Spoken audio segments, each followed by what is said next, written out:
so dark. The options just don't end. It's a very stacked team. Zerg is also very strong. Of course, you have Cross, Hawk, Jiren here. You can have True Touch, Zeke, even Abby Love, and then Terran. It's always gonna be Dandy Terror. Like those are very strongly and most consistently the best two Terrans. But then you have Gypsy, Niohkin, Ultra, all very good options. So I think Team Protoss is the best because they have that 1-2 punch, but all these teams are going to be good. Yeah, I think the same. Okay, so we are ready to jump into the game number 1. So it's Crossy versus Terror, so let's get right into it.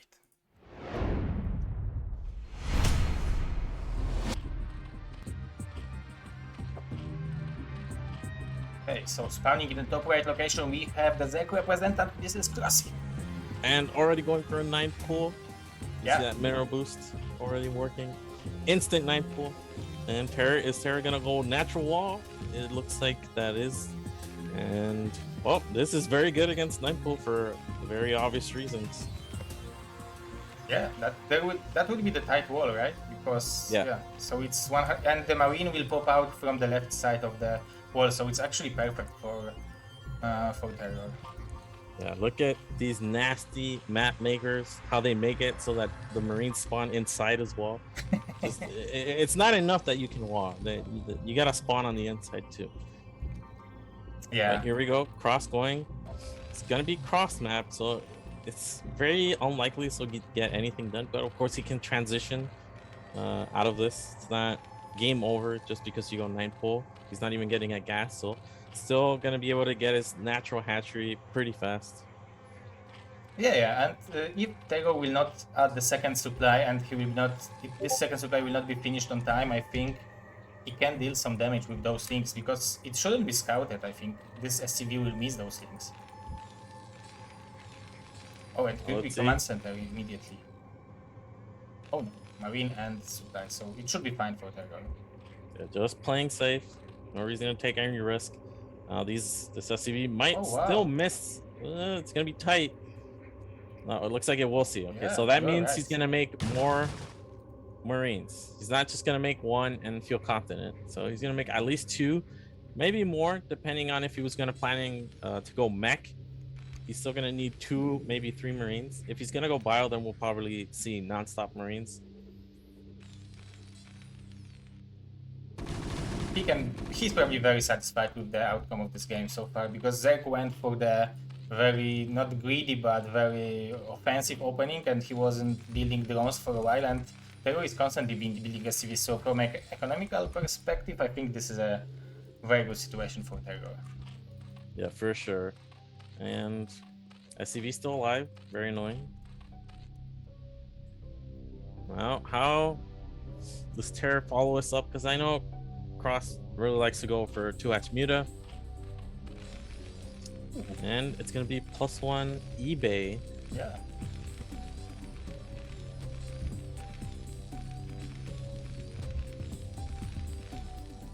Now it's gonna be difficult. Like this could go one of 2 ways. It can snowball quickly if the early mutas do damage, or the +1 with the good economic advantage Terror has will allow him. Like you can see, he's cutting Marines. So I think Terror will have this very powerful timing when Crossy will want to go for the third base, so he should have enough Marines to be able to maybe try to stop it if Crossy will want to hold it only on 2 Hash Marines, Mutas. Because this economy from Terror will be incredible. He's already mining from his second expansion. Yeah, full saturation there. You can see he cut a lot of Marines. This is normal when you want your natural. You don't really need that many Marines, but you get this faster academy, which allows you to start stim and range faster. The SCVS actually saw a drone heading out, so that's pretty big. That's huge. That's actually huge, because he will know where expansion is, so he will not, at least he gained a scan thanks to that, at least a little bit more information. So that was a very good scouting from Terror. Yeah, I was waiting for the barracks float, because he probably will need 4 at least, right? So at least 1 more. Or maybe factory. No. And there's a Spire. And full saturation on the natural and main from Cross. Third hatch at the third base. And he's going to pop with these 5 mutas probably here. And Terra going up to 4 racks. There's +1. There's Stim almost done. I think he's going to want that range ASAP. The main weakness with this build is that you get a later range. Yeah. So that's the small window, time window for the Zerg where he can actually micro against Marines and be very effective because those are not shooting with the complete range.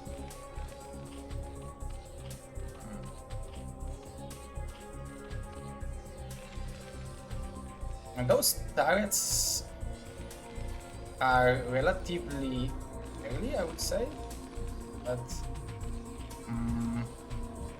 actually looking at the supplies, it looks relatively good for Crossy right now, but it's only probably because he built mutas and spent all his gas. Yeah, Terra, of course, was cutting units in the early game, but now they have 4 racks. His supply should start to shoot up here, but like you said, the turrets are fast. You really want your turrets, especially when you have scan available, but looks like Terra held onto his scans. You want to hold those turrets till as late as possible so you can get extra depot, extra Marines out. But so far, good defense. Nice turret placement here. Of course, Cross isn't going to commit until he has 7 mutilas. And here's the first Marine move out. Yeah, and there will be a +1 in 2 seconds, so those Marines will shoot very... will deal a lot of damage. Yeah, +1 is done already. So a lot of damage to the mutas. I wonder whether Crossy went for +1 on something with mutas. Probably yes, because he's not adding Radis then. Oh wow. Ooh, nice dive on the mutas. Good repair from Terra though. Yeah, great repair. And those Marines in the middle of the map now will be able to deal much more damage, especially that this base in the bottom right is scouted. It will be very hard for Crossy to defend it. He's gonna have to move his mutas all the way there. It's only maybe 13 Marines, I think. Ooh, Tergo is not mining in the natural. Oh man, okay, he just noticed, but that's all SCVs on one path. Cross has to be careful, taking some damage on the mutalist there.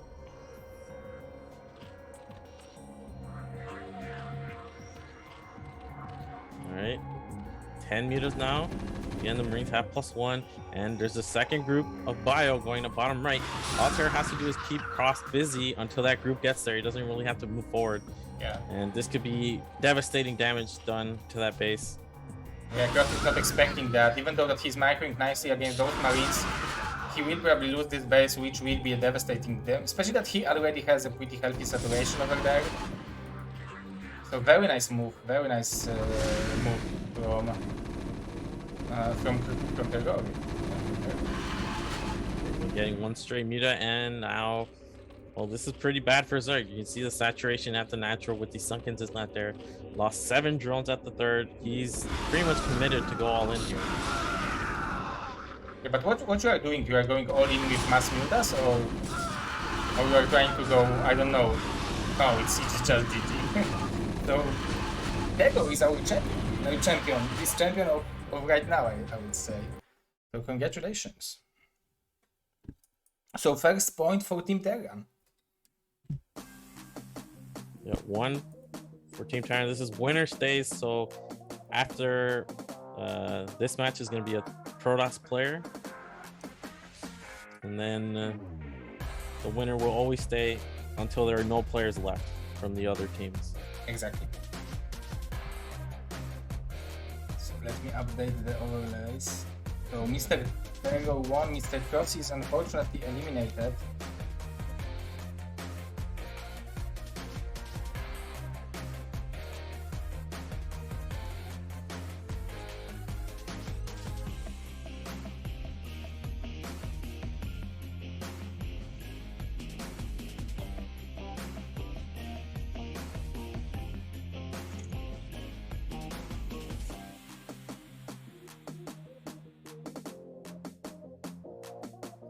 Sorry guys for not talking, but and sorry to Mr. Seri for not talking, but I'm setting up all the overlays, so I hope you not feel offended. Team Protoss has their choice now. They could send out the Walt first, and try to let the wall rack up as many kills.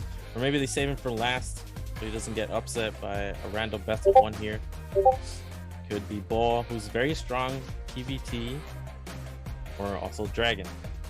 So a lot of strategy goes into play, and of course you get the incoming team, if I'm correct, makes the map pick. Yes, that's the thing was what I was thinking about, but I think it's a better choice to do it this way, right? Yeah, so it's gonna be Dragon's map choice here, and probably it's gonna want a map that's good for PvT, or if it's Ball, I don't think they'll send the wall out first. The wall probably last, just to have that trump card that even if it all goes wrong, you still have the wall at the end. Yeah, that's good to have a player like that who can, in case if something will not work, he can fix anything.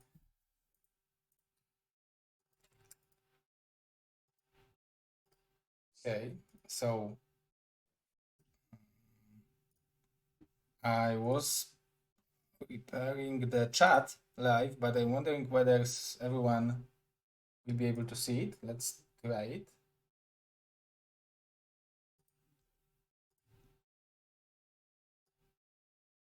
Oh, Okay, you should be able to see the chat, right? yeah. Okay, so this is a special chat for all the teams.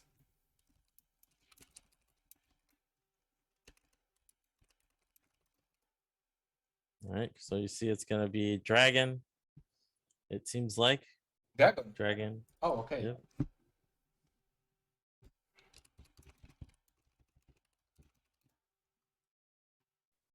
Okay, so the map pick is Monopoly for Dragon to play against Terror. So, are you surprised?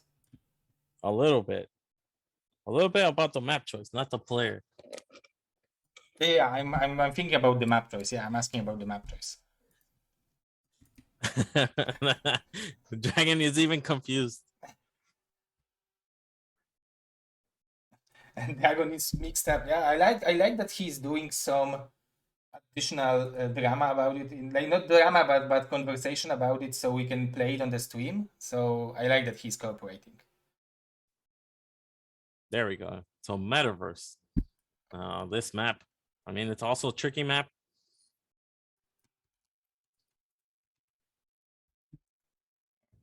So Metaverse with the map. Okay.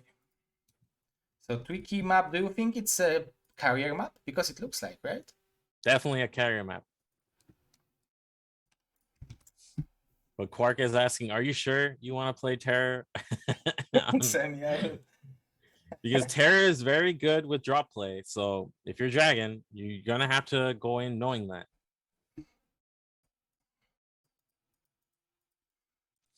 So we will see.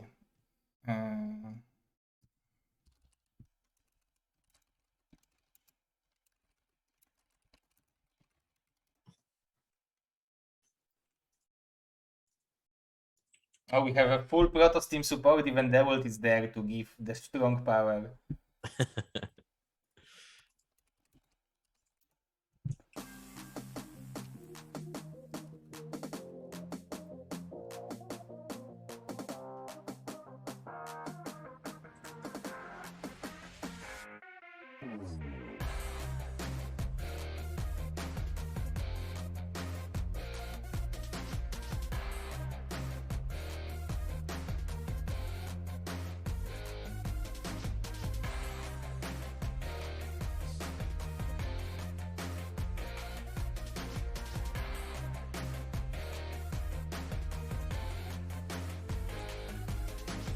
Okay, guys, I think we are ready.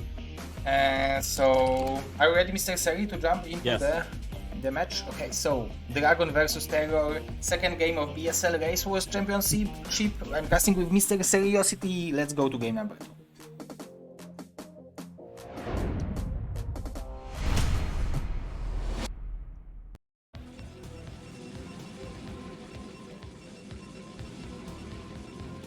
Okay, so spawning in the top right location, directly from Canada, this is Dragon. And in the bottom left, from Peru, we have the red Terran Terror, and it's cross map, metaverse. And look at this map. Look how many bases this map has. It's insane. Yeah. It's actually insane the amount of bases and the amount of ways you can take those bases, because you can also treat it as a mineral only if you are desperate. I assume you can build the Nexus over there, right? Yeah, and you can also open up a path to that. You have semi-islands on this map at 3 and 12 and 6 and 9. There's also that middle base, which I've never seen anyone take. There was somewhere an option. How do I do allies? Okay. And cross map, I mean, if this is going to be carriers, which it probably will be, because this is a very good carrier map, being cross map is actually very good for Protoss. And let's see what Terra's going to do. If he's going to go Rax at the natural, looks like he is, so he's going to go for a Rax expand. So what's the advantage of placing the racks in the natural instead of placing it on the high ground and actually have a safer defense against zealots?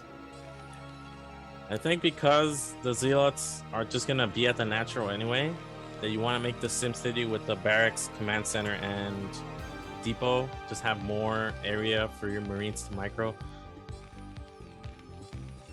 And because Zella openers are so common nowadays, you basically see them in the majority of PvP.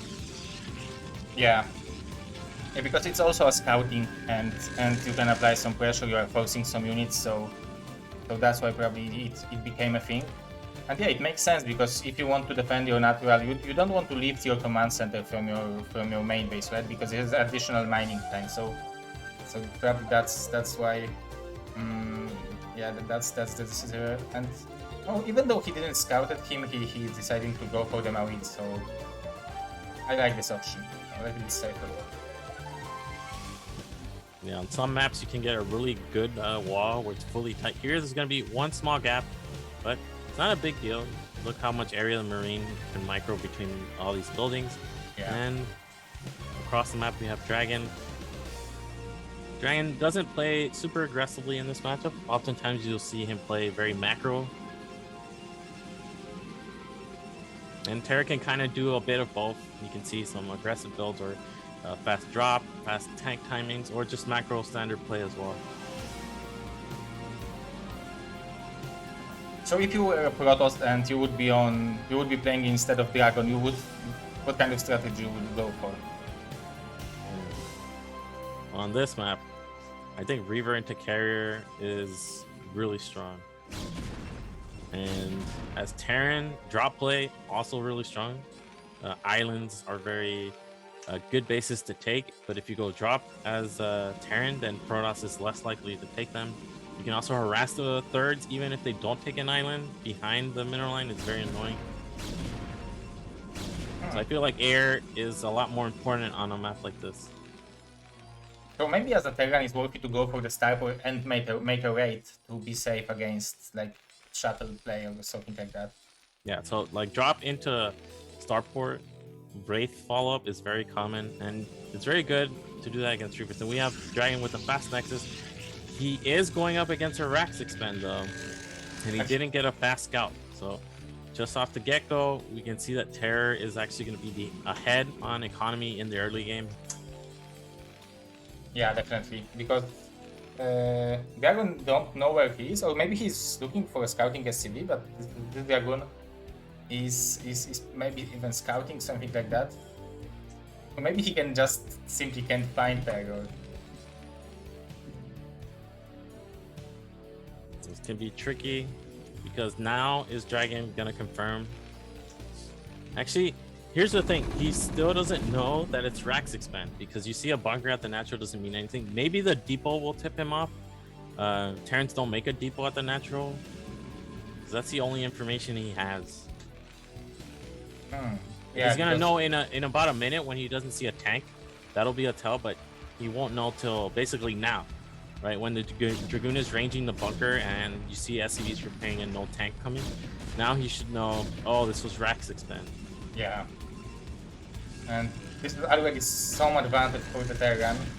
But I think Dragon also didn't, like, he isn't too much behind after this opening, right? It's still manageable. Hero needs to be careful though, because until the tank will be up, he needs to repair this bunker, because it's only his only source of defense. Well, this is good for Terror, but Dragon's follow-up is what's interesting to me. Is he actually gonna go Reaver? Nope, just gonna go Observer. What is this probe doing? Oh, okay, just a pylon. Sometimes you see Protoss go directly into carrier, not even getting what's it called, Reaver. Yeah, especially if you are starting to mine this gas so early, right? Oh, okay, so we'll have a tank. This is one tank, 4 Dragoons will two-shot that tank, so that's why Terror, you can see, he's not gonna dance with the Dragoons, just gonna keep it back. He's not repairing! Oh, that's absolutely massive. This is terrible for Terror. This is a lot of lost mine time. Thankfully for him, the siege mode is done. But with all the Marines dead, I think the Dragoons can just ignore and get a couple more SCVs. Looks like he's only able to get one more, but this is good for Dragon. Not catastrophic for Terror, because siege mode is already complete, but very nice. Yeah, it was close. For a moment I thought that this game might be over, but then the siege mode happened and everything is fine for Terran in the race. Oh, the Stargate! You were right. The double Stargate, no Reaver, just straight carrier, 2-base carrier. +1 already on the way. Lots of Dragoons being made. Now this has one big weakness, which is a really fast timing. Like a 5 or 4 to 6 backs, any of those openings can be devastating against this build. If Terror doesn't do that, and he's doing what he's doing, which is adding turrets, and you can see his academy is delayed, this can be wonderful for Dragon, because Terror is not going to go out and attack. You can see Terra's armory is actually very delayed, so upgrades are going to be slow. So this is looking good here for Dragon.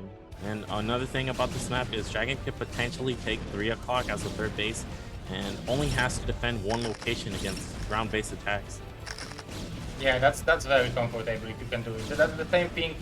There is this map, Crossing Field, when you are playing Zerg versus Terran, and you only need to defend one base to have 3 extractors mining. So that's very comfortable for the race that wants to be attacking and be defensive.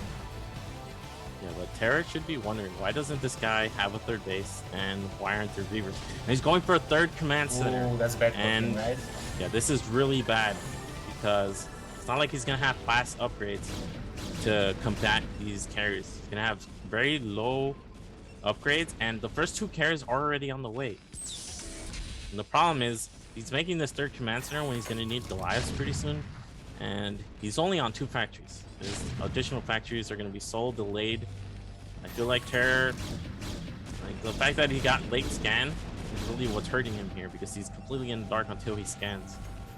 Yeah, he didn't scan yet, so he's waiting for it, but when he will scan, he will probably immediately add additional factories if he will scan the carriers, and he scanned the carriers, so he knows what's going on. Yeah, so now this is gonna trigger Terror, I think, into a 3-base timing without 2-1. Just 1-1 upgrades, maybe just 1-0. Just tank alive. He doesn't even need to make vultures and get a vulture speed. Just pure tank alive could be the option here. I feel like if he tries to go into a later game, it's just too slow, but he is gonna try it. He's gonna go for that starport. But with the defensive position and the 3rd base with the gas, maybe it will be actually possible for him to be good, because we know that it shouldn't work for him to apply pressure while being aggressive, but as a defensor, maybe he will be able to hold it with the better economy, right? Well, a couple things that worry me are, 1, on a normal map, sure, but look at the terrain on this map. The terrain is fantastic for carriers. It makes me a little bit concerned. Oh, yeah. And the other thing is that armory placement is very exposed. Look how easy that is to pick off. Oh yeah, that definitely might be painful for Cairo, especially if he will cancel his like plus 2 upgrade or something like that. Oh, 3rd and 4th carrier just started blinking. Dragon already has +1. He's adding a forge, and I like this. I like when Terrans get +1 ground weapons as well. And Dragon has a lot of Dragoons. This is actually 6 gateways of Dragoons as well. So he's going to be able to fight on the ground as well. Not just pure carrier focus here. And there's the 3rd Nexus finally. Even taking a 4th Nexus, which is good because he scouted Terror going for 3rd base and a starport. So impressive how much Protoss can build on 2 bases actually. It's 6 gateway Dragoons plus double target carriers plus double Nexus even.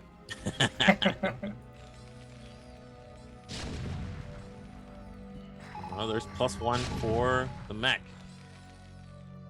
Ooh, another scans, seeing a 3rd Stargate. Yeah.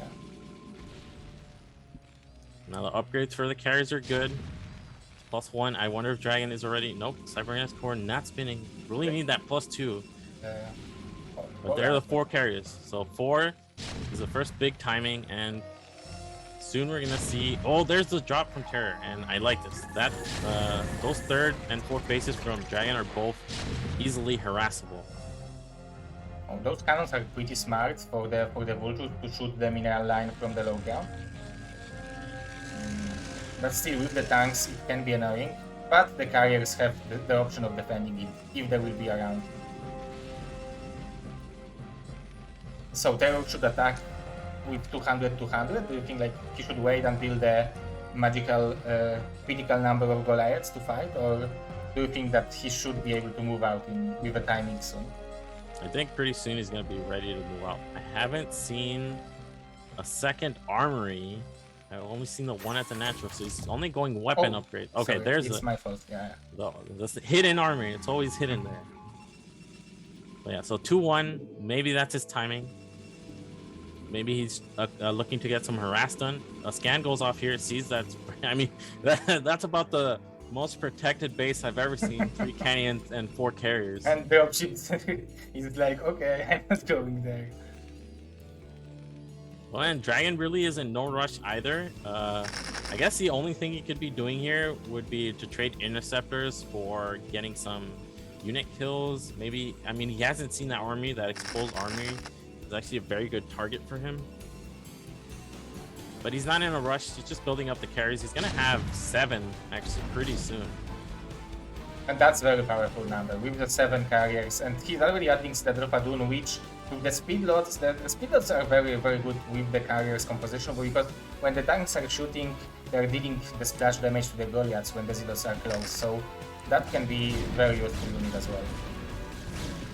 Yeah, when you know Terran is going to be light on vultures, it makes sense to switch into lots speed lots. And that'll also allow you the gas to go into High Templars. And if you don't know, carrier High Templar cannon is maybe the strongest composition in the game, because the High Templars just do so much damage to the Goliath, really weakening them. And here we go, Terror rerouting that dropship. It's gonna probably, okay, carriers are here, but Dragon's moving them out of position. But this mineral line at the 4th base, I guess this is the 4th from Dragon, is a little bit exposed. But you kind of want to go when there's a lot of action going on. Yeah. So your opponent will not notice or move the probes away a little bit later. And it's also working for him because the carriers are more distance from the base, which he's trying to drop. But this attack from Terror is very, very powerful. And Dragon actually don't have the 2nd spawn, the 2nd corner taken. So actually it might be pretty hard for him to defend. 2-1 for upgrades. This is an absolutely massive army. We're maxed with 2-1 upgrades. Dragoons, what are you doing? Don't do that. You kind of want to go the other way. Still doesn't have Zealot speed. He's kind of holding onto his high ground. Where are the carriers? Okay, there they're finally coming.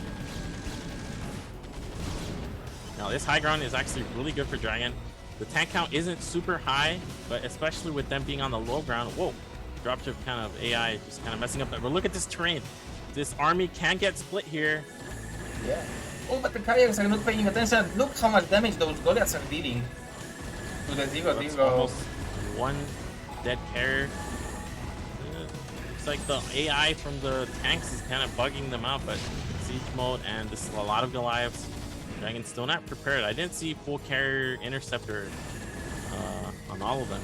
It looks like they have 5. He's building more, but look how quickly they go down without any upgrades. Yeah, that's working very, very well for Terror. It looks like Dragon is not convinced what he wants to do, what kind of, if he wants to fight or not. And now, but you can see the Goliaths having to retreat. Zol's on top of Goliaths. Yeah. And reinforcing Zealots coming from Dragon. Oh, there are plenty of more Goliaths over there. The tanks are blocking them.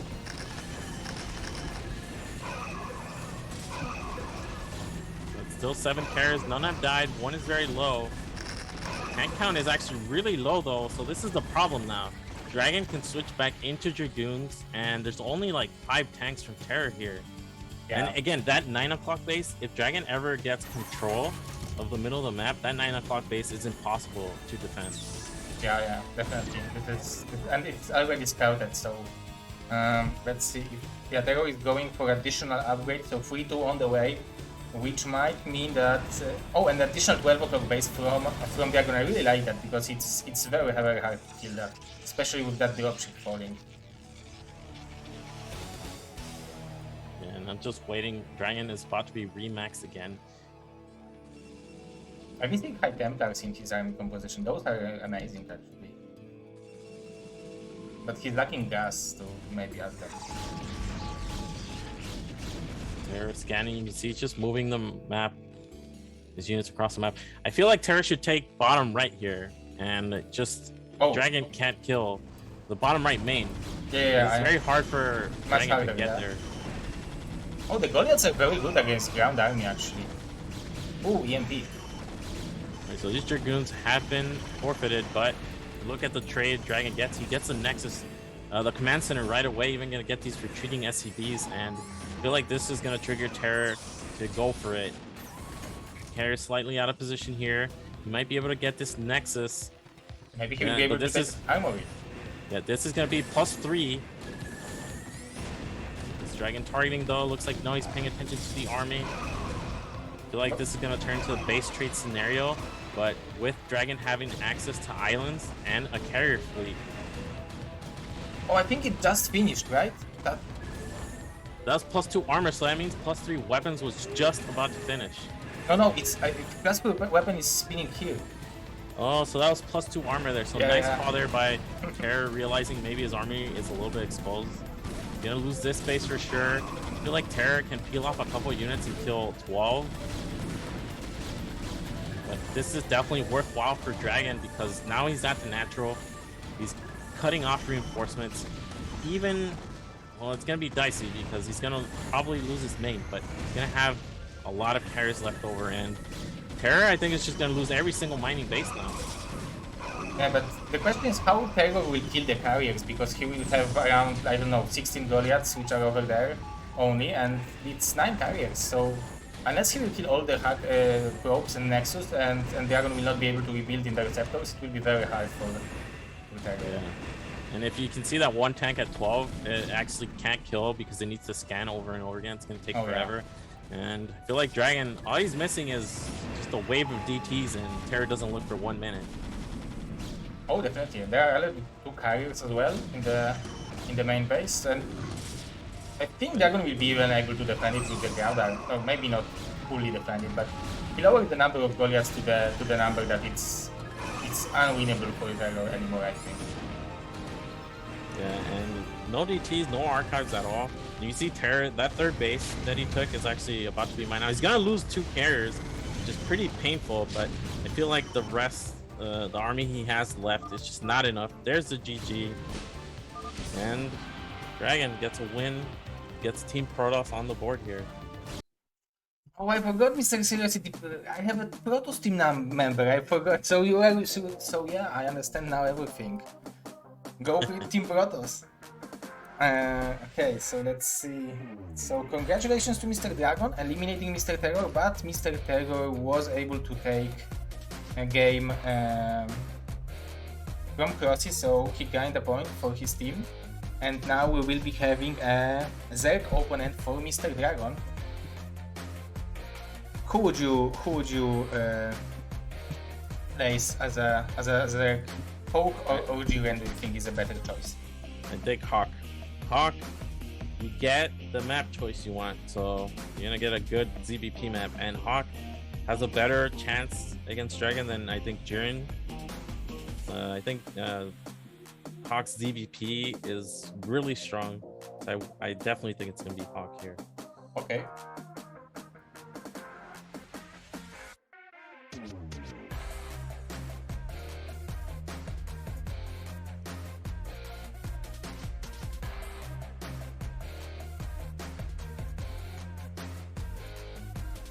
Let's see if the chat is working.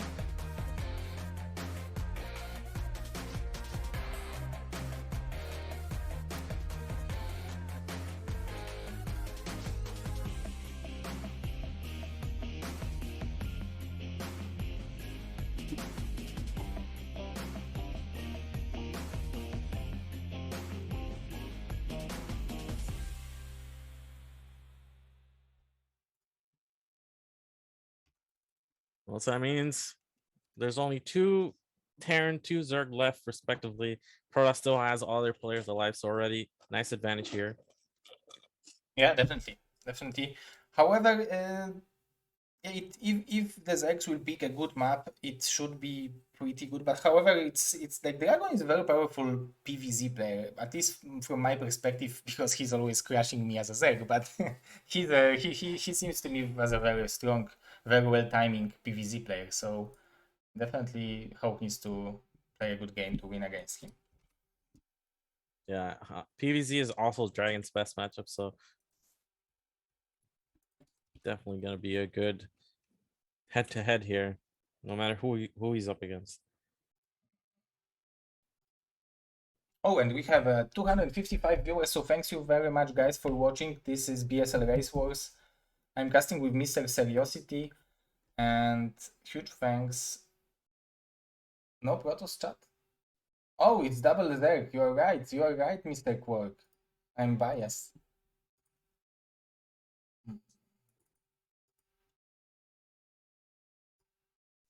Excuse me, guys. Oh, we are having the... Oh, that's why you're asking. I really like that Protoss team is cheering for their team. Oh, wow. Mr. Seri, you will not guess the map choice. Blue Storm. Yes. How did you know? How loves it? I looked at the map pool. I'm wondering what Hawk's gonna pick. Good night. It's probably the best map, but we already saw it. So Blue Storm. I like it. That's a nice choice. This is one of my favorite maps as well. So we will see what Mr. Hawk prepared for us. This is a good map for map split scenario, and if you are a Zerg who likes map split scenario, it might be a good map for you. Yeah, this is actually my favorite map ever. Oh, so we need to go and grab a beer someday and talk about good games on Bluestone, because I like it as well.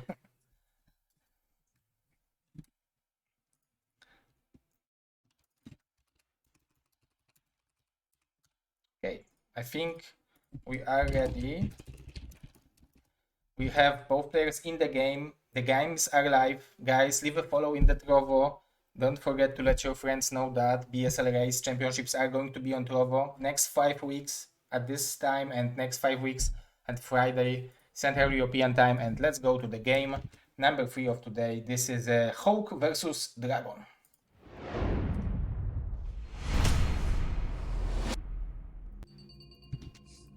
All right, bottom left spawn, Hawk in the color red. And the color blue, Dragon, top right position. I remember one game on Blue Storm very long ago, Dragon against Michael, and Michael goes for the mythical 1-hatch Hydra. Oh wow, and it worked? And it worked. The Hydras, without range, were able to kill cannons that were being made. And once Michael got like 4 to 5 Hydras, even on 1-hatch, it became impossible for Dragon to secure his natural, and that quickly led to the GG. Oh wow. And you also can do the cannon rush on this map, especially on this position, I think, right? If you are placing the pylon over here, then the forge here and gateway here, it's tight, and you can place a cannon. Yes. And so that's a very sneaky strategy. Oh, and Hope is going for 9 pool. Yeah, so something Zergs don't do on this map is they don't go over pool. It's always 9 pool. Always. Because the shenanigans early game from Protoss are endless. And just going 9 pool guarantees you don't face any of that. And Dragon will get in here, and as a response, we should see Forge into double cannon. Yeah, that's the map which requires double cannon. Especially against 9 pool, you normally go for the double cannon against 9 pool, but this is a map where the wall in isn't as tight as on the other maps. Yeah, and especially the spawn Dragon got, it's a little bit worse for Ling.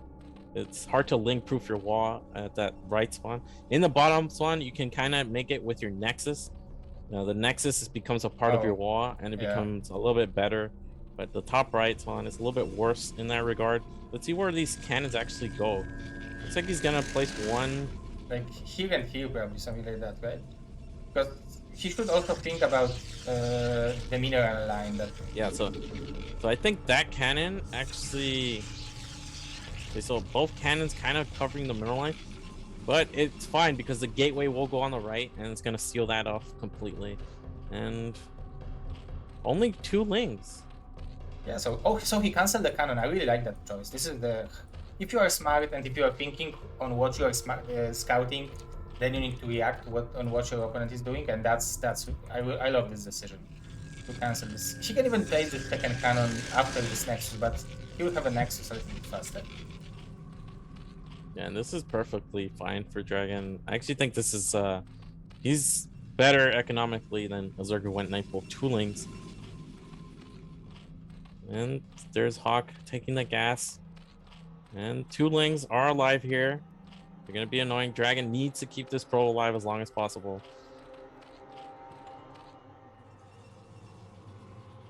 Yeah, this is very important.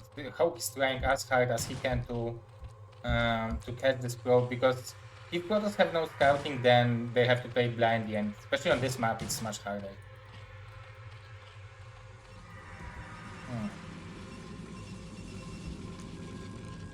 And the other thing, only on 1 cannon until now, so that's very risky. But actually, he's scouting all the time. Yeah, so I'm pretty sure if this probe goes down, we'll instantly see a second cannon. And this is gonna be actually a Hydrogen from Hawk. And yep, it is. So that's in your face Hydra then, even not the regular Hydra then hidden somewhere. So yeah, but I like this choice because you are investing 150 minerals and some gas, and you are making Protoss a little bit more sweaty after seeing Hydra then. Well, looks like this could be fake Hydrogen as well, but looks like it's just gonna be probably speed. Maybe it could be range. We don't know. And Dragon is gonna have to make additional cannons. Now the thing is, those Hydras aren't gonna come from that small narrow ramp choke. They're gonna come from that high ground, so it can be a little bit risky. Let's see where Dragon actually adds the additional cannons. And the critical thing is, you need cannons, but you also need zealots. So I'm pretty sure Dragon's not gonna skip a beat on the zealot production. And the probe is actually still alive, so very well done here by Dragon. That's why he's skipping the Corsair, because he already has enough scouting to know what his opponent is doing. But it can be tricky because sometimes they can go for the, I don't know, 8 Hydras and pretend that he's going for mass Hydras. You are adding plenty of cannons, and then it's an economical switch from Zerg. So Corsair is always good to know what's going on. However, fast zealots can surprise Zerg with the timing. Yeah, look at how late these cannons actually are from Dragon. Still only on the 1. I feel like he's got to go add additional cannons now. Like they might. He's kind of cutting it close, in my opinion.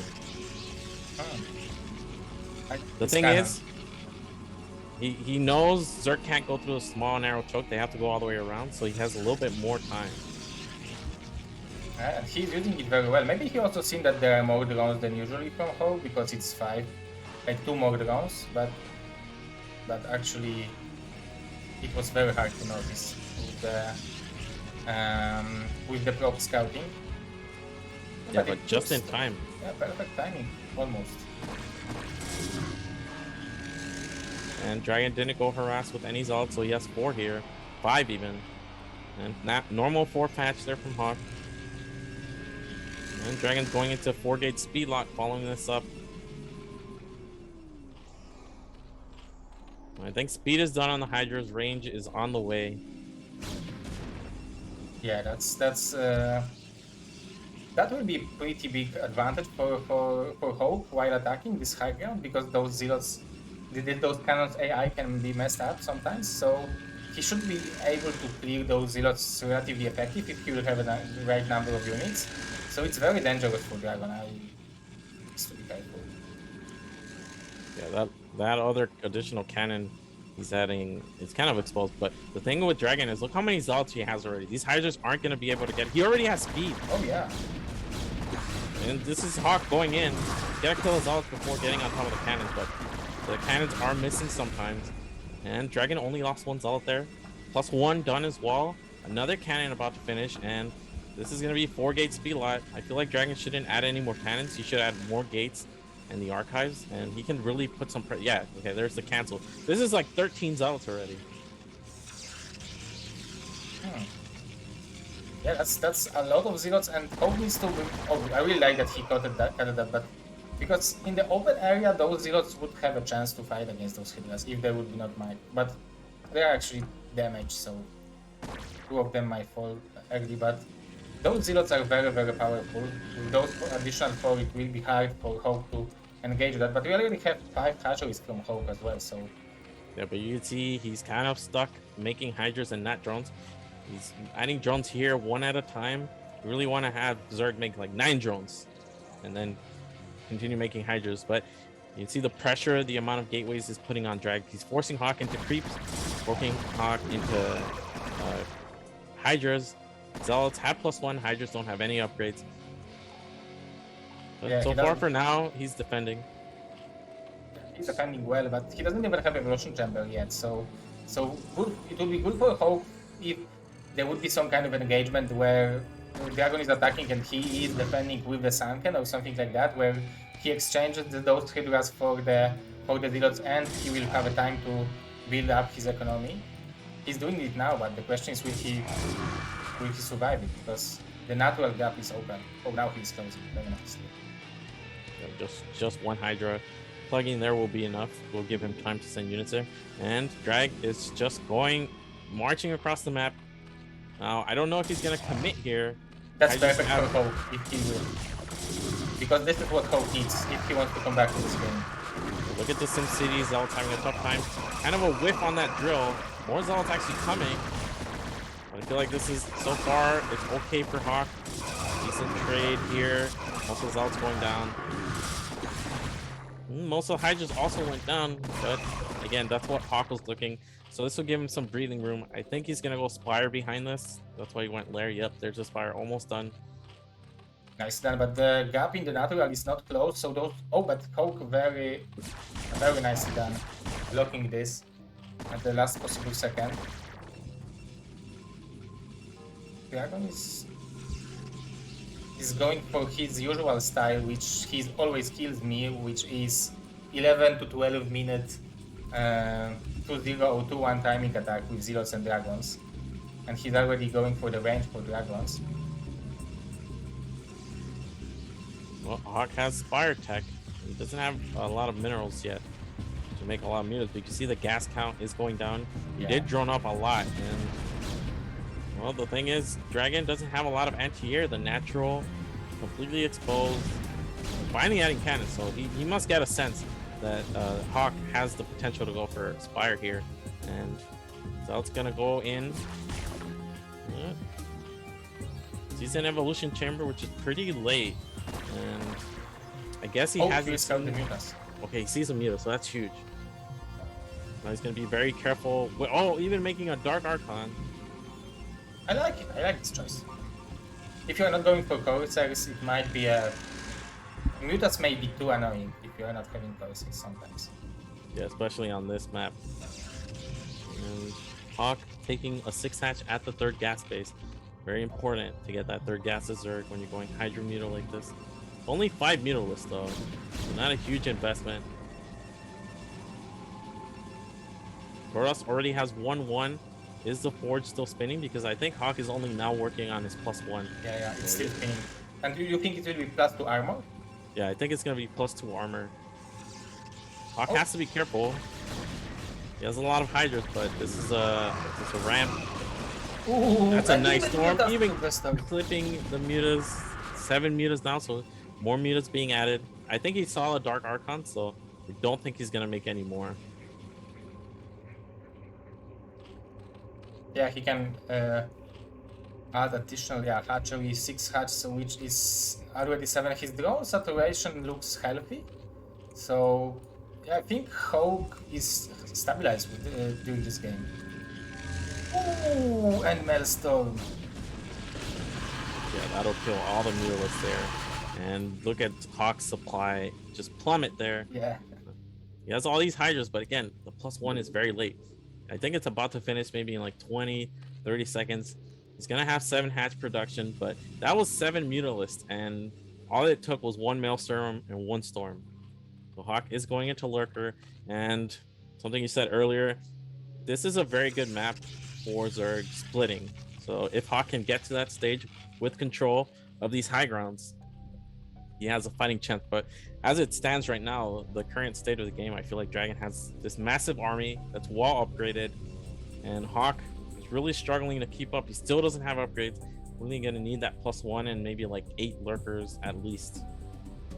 Yeah, so it would be the best for Hawk to try to stall this engagement for as long as he can, try to maybe snipe Observer or buy as much time as he can, because in the straight up like muscles engagement, I think it's almost impossible to engage this army.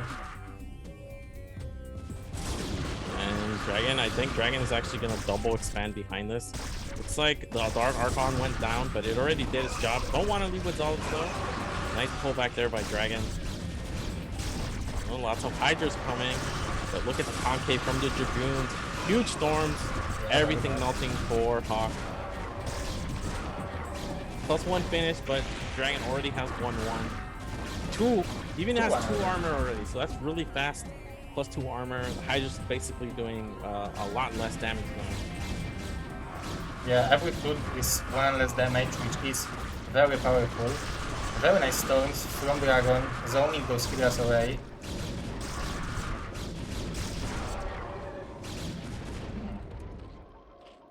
And now Dragon has the high ground, and this is when it starts to get really dicey for Zerg. Yeah, it's still very powerful production from Hawk because he's macroing from 7 hatches, but this is just too much energy to good storms, and those Dragon's position is just too comfortable. The value of the trades from Dragon will be just too big. Yeah, look at Hawk's gas. He just doesn't have any.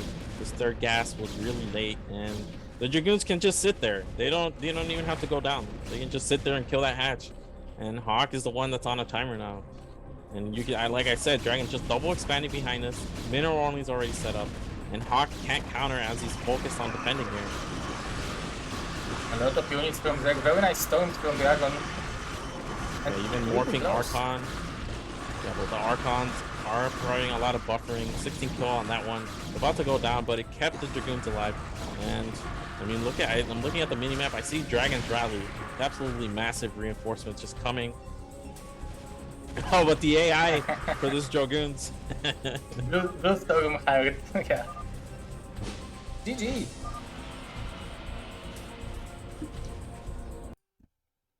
So, nicely done by Mr. Dragon, securing the second win and destroying Zerg number 2.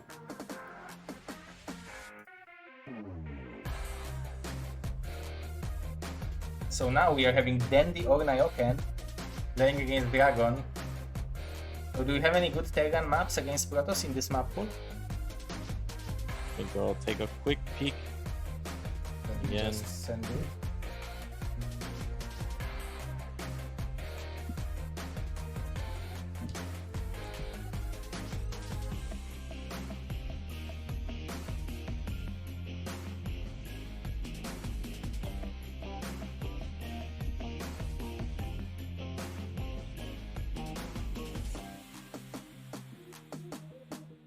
Okay, guys. So winner of each match in this tournament is winning $10. Plus we have $1,000 for the finals. So the race which will gain the most points will go to the finals, and the race which will be second and third in the points will be playing in the semifinals. So it's overall around $1,800 prize pool, and it's sponsored from the BSL Patreon, so it's patreon.com/bombastic. So I spent last 3 months of the Patreon support on this tournament. So if you want more seasons of this tournament, definitely go check out the Patreon. And now will be the Terran. So I looked at the map pool and lots of decent maps for Terran here. Map pools: Good Night, Blue Storm, Longinus 2, Monopoly, Metaverse, Butter, Colosseum, and Andromeda. Looks like it's gonna be Dandy. Dandy get to pick the map from Longinus, Monopoly, Butter, Colosseum, Andromeda. Like Protoss, Andromeda is pretty good for Protoss as well, right? Yeah, Andromeda, fantastic Protoss map. Butter, I feel like is okay for Protoss. Not fantastic, not bad. Longinus is tricky because I know 10-15 gate on Longinus was like the build back then, but I actually don't think it's that great of a Protoss map. I could be wrong. It's one of those maps that's old and has been out of the meta, but I feel like it's actually a Terran map. Oh, it looks like Niohkin is actually agreeing. Longinus best map for T. I wonder why that is though. I know from playing it, I hate it as Protoss. I just hate it. So what would you pick? Would you pick Butter? I think Butter. Colosseum 2 is actually not bad, but I think Butter is like the more standard build.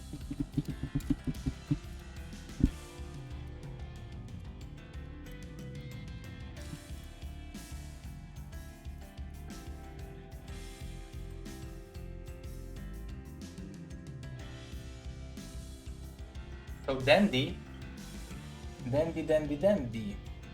Oh, Dandy chose Longinus. Long time no see. All right, there we go. The Terran map.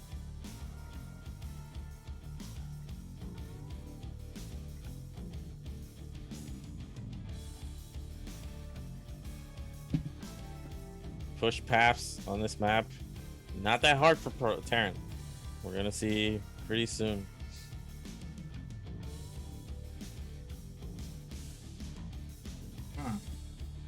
So I will probably organize this background so it will be editable for next stream.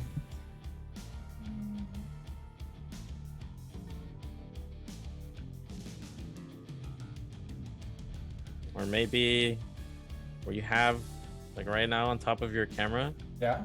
just have like a match history of what's happened so far, like with the. Oh, I actually have it in the Excel. You are right. I will do it. Yes. You are very right. Yeah, Longinus. I remember playing this map for one BSL. What was it? Maybe it was like BSL 4, Trovo League even. Oh. Yeah, we had a blue storm. It was probably BSL 3 and BSL 4. I think we had a blue storm.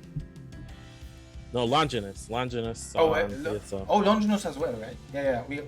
But I think Longinus only one season. Yeah, you're right. And yeah, this is definitely a Terran map in this matchup. I remember a lot of Terrans in the low ranks, they cry because they're like, oh, 10-15 gate, unstoppable. What do you do against this? But it's actually not that hard to stop 10-15 gate. And then Protoss is pretty boned in the mid game after that. But we'll see. I'm actually interested what Dragon does, because historically, Dragon against Dandy really struggles. Like against Terror, against Koget, Niohkin, other top Terrans, you at least go even, or maybe like 40%. But Dragon against Dandy really struggles in this matchup, so I wonder what he's gonna pull out here. Me too. So let's go. Game number 4 today, if I'm correct. This is Dragon versus Dandy. And let's go. On Longinos.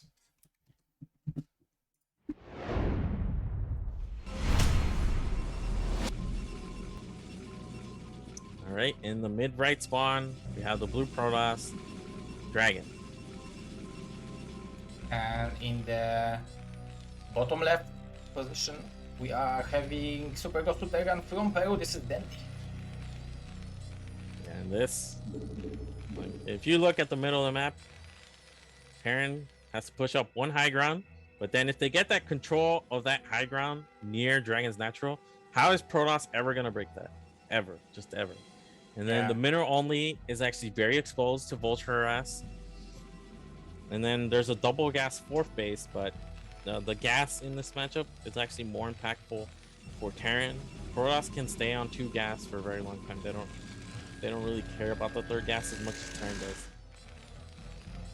Because I remember, like back in the days, it was a Protoss map against Zerg, because you had 10 mineral fields in the main base and 8 mineral fields in the natural, and it gave better income for the Protosses against Zergs, I assume. But do you think in this matchup, Protoss versus Terran, it gives someone better it gives someone advantage that the number of the mineral fields is bigger than usually?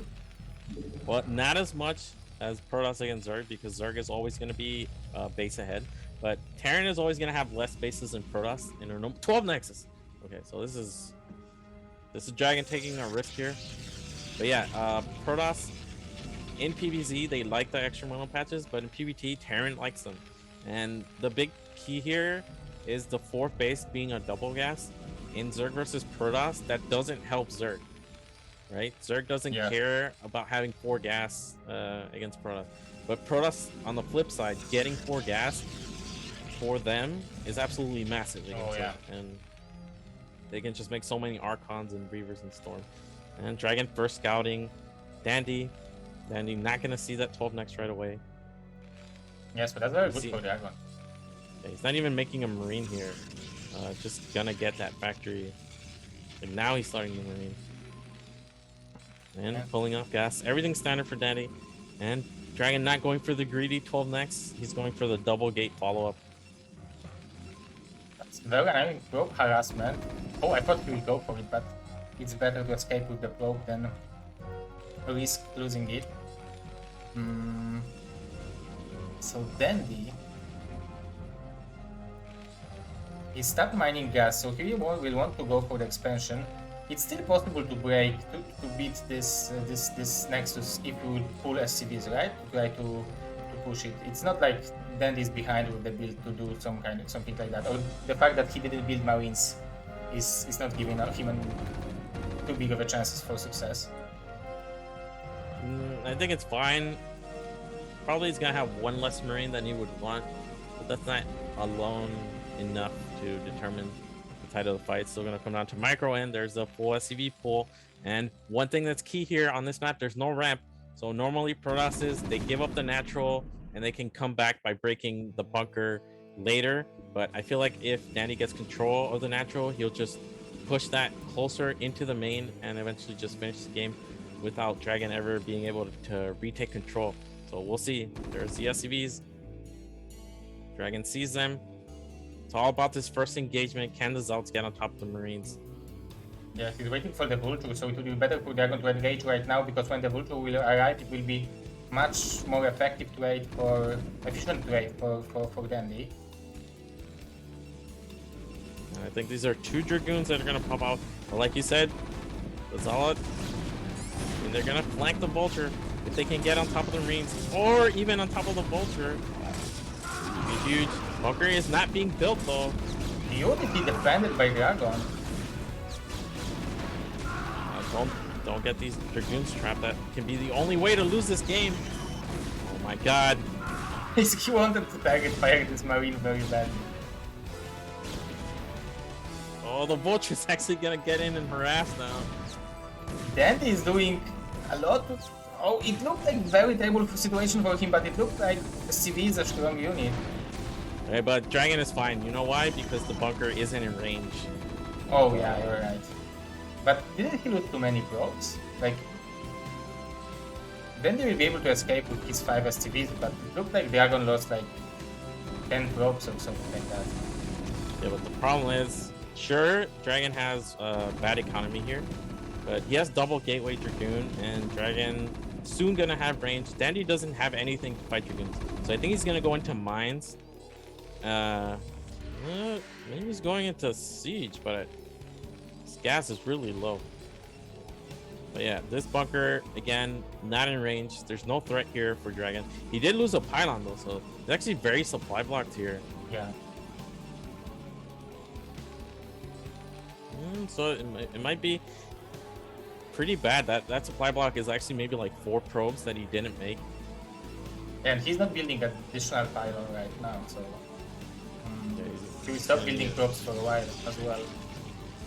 But yeah, you can see Dragon catching back up easily, but Dandy's position isn't terrible. He did get a lot of probes, but look at this command center. It's just so late compared to the Nexus.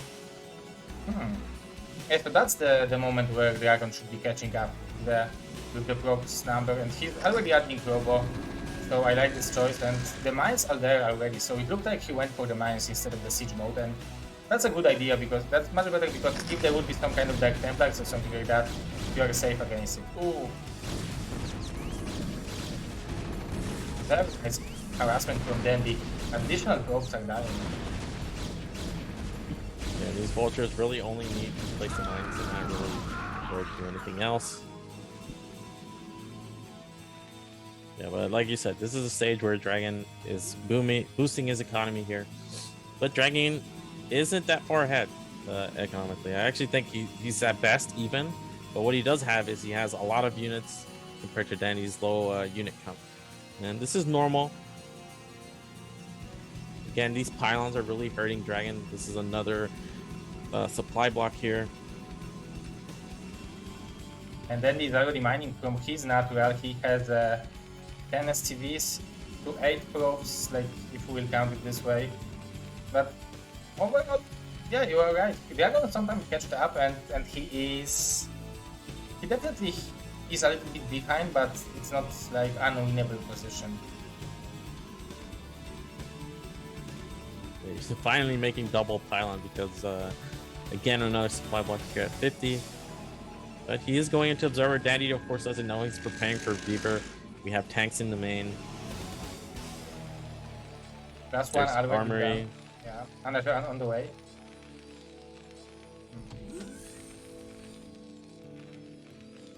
And again, Dragon is probably going to take that mineral only, but if we look at it, it's a really bad base. It's just very exposed.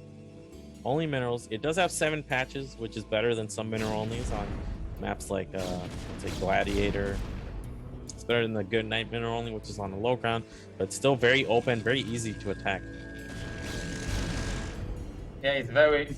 It's also the map layout that you can make a proper pylon wall to block the probes from dying from the vulture harassment, makes this base even harder. But and then is already adding additional gateways, additional factories.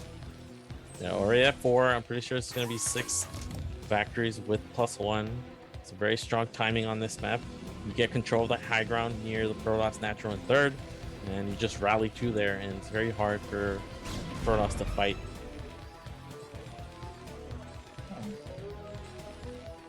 I thought it's relatively. Ooh, this observer is a hero actually. So now Dragon at least knows what he's facing, because you could think that whether then they will go for the mineral only, fast mineral only, or fast dropship or something like that. But he sees that this is 6 factories, so at least he knows what he should be getting ready for.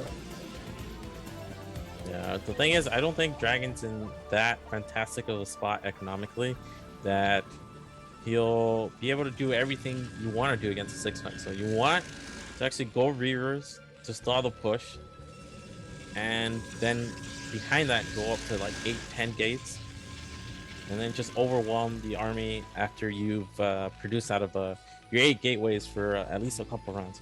But the way this is looking, Dragon just doesn't have that kind of pro count. Yeah. And his third isn't super fast either, so I feel like this is going to be a very strong timing from Dandy. That's why he's skipping Reavers, right? Because he doesn't have money for it, so he will want to do the Zealot bombs and just mass gateway man.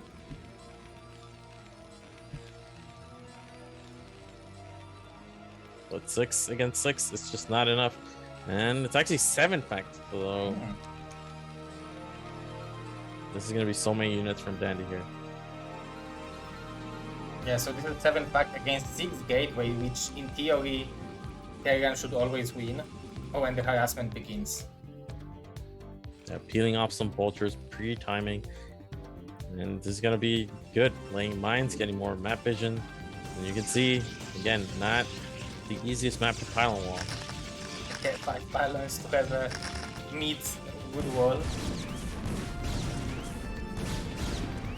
Very nice harassment from Dandy. You always want to trade those vultures for procs when you are laid mines.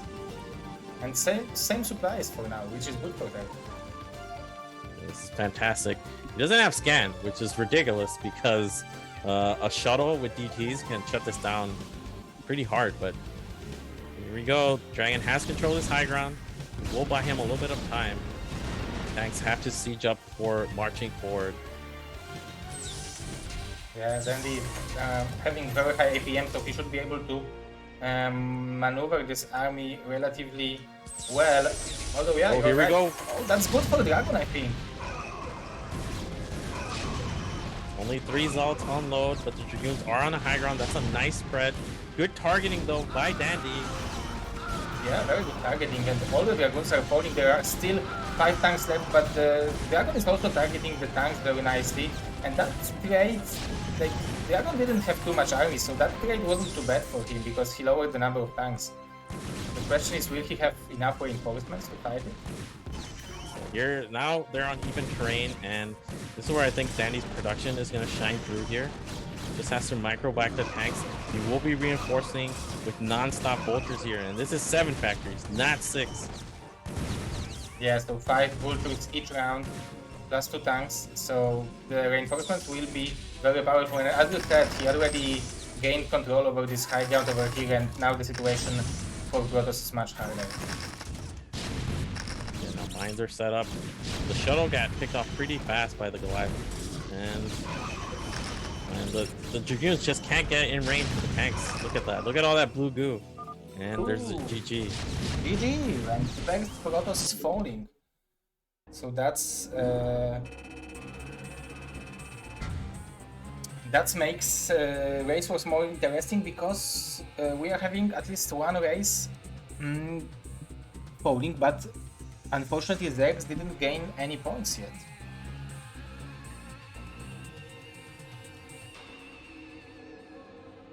Okay, so now Dandy versus Babo, if I'm correct.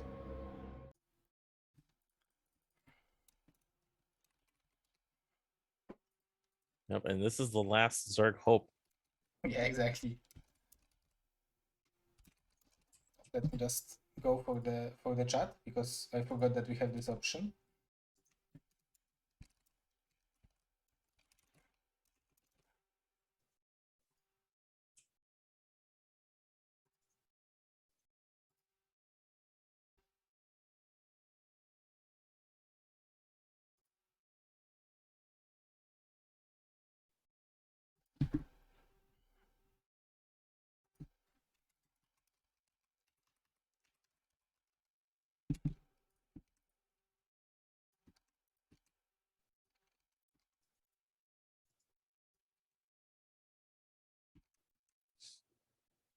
And that was close because, for example, if Dragon holds the early game a little bit better, then the 6 or 7 fact timing everything's just faster. The third is faster. He switches into Zealots faster. He has more units in that fight on the high ground. Everything, it's a completely different game.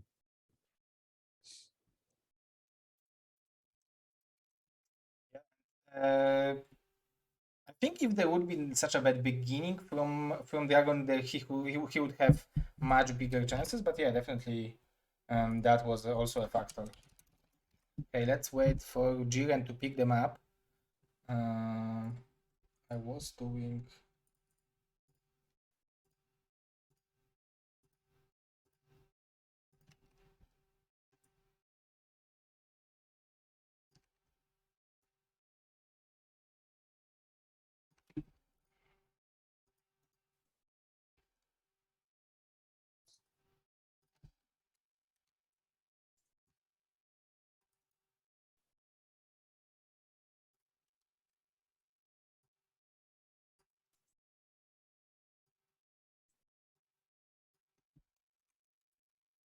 Okay, this is not very professional, but it will be for the time being.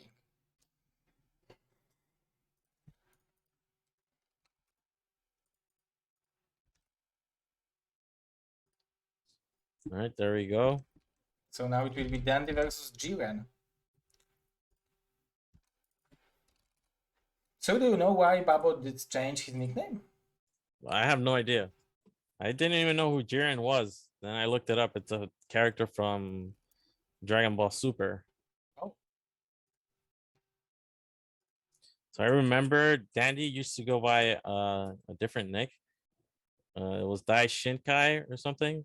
And that is also from Dragon Ball Super. So I feel like Dragon Ball is really popular in Latin America because we have the Peruvian Terran Goku and we have Jiren.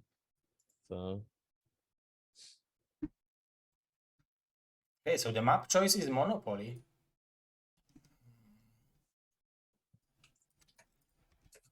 Monopoly from Jiren, Babo. And you're probably a little bit more familiar with their competition between each other on the South American scene, but like, is it some kind of close competition? Like, is Babo actually the best South American Zerg for sure? Something like that. I think for now, he is. The only other ones that really stand out are Ozuna, who went by Wing Zero, I think, in previous BSLs. Oh, But okay. yeah, I think Babo is definitely the best Zerg now. Okay. Okay, so we are having the game number 5, if I'm correct. Yeah, game number 5 between Dandy and the Jiren BSL Race Championship. So let's get to game number 5.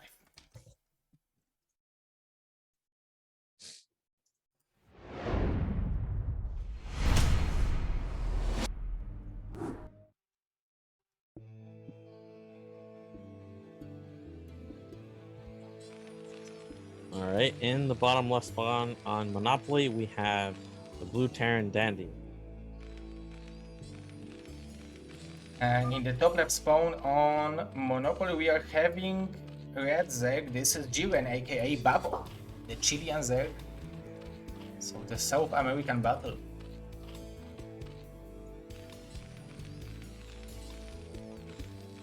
So do you know their like history? Do they like, I know at least in my opinion Dandy is a favorite here, but I'm just asking you how much of a favorite he is. Like how big do you see the chances of Jiren being able to take the normal game? I would maybe ask. I think in a normal game, Dandy, big favorite. If it's just bio, like 2 Racks Academy, and it goes into late game, Dandy has really strong macro, and I think that he's very comfortable in those games. But I feel like Dandy sometimes goes for 1-1-1 or even one base build or mech, and in those games, I feel like Jiren Babo has a much better chance. The only match I actually remember them playing, because you think they'd face a lot more, is in RCG 2020, the Latin American qualifiers, which, if I recall correctly, Babo won. Like he was top 1 or top 2 with Terra. He really nice performance there, and he tied Dandy. It was best of 2 as they went 1-1. So Babo definitely has a chance, but Dandy is the favorite.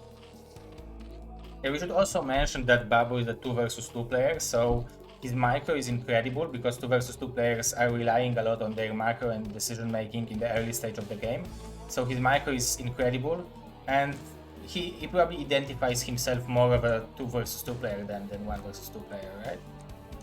Yeah, and for a 2 versus 2 player, to be as good as Babo is actually really impressive.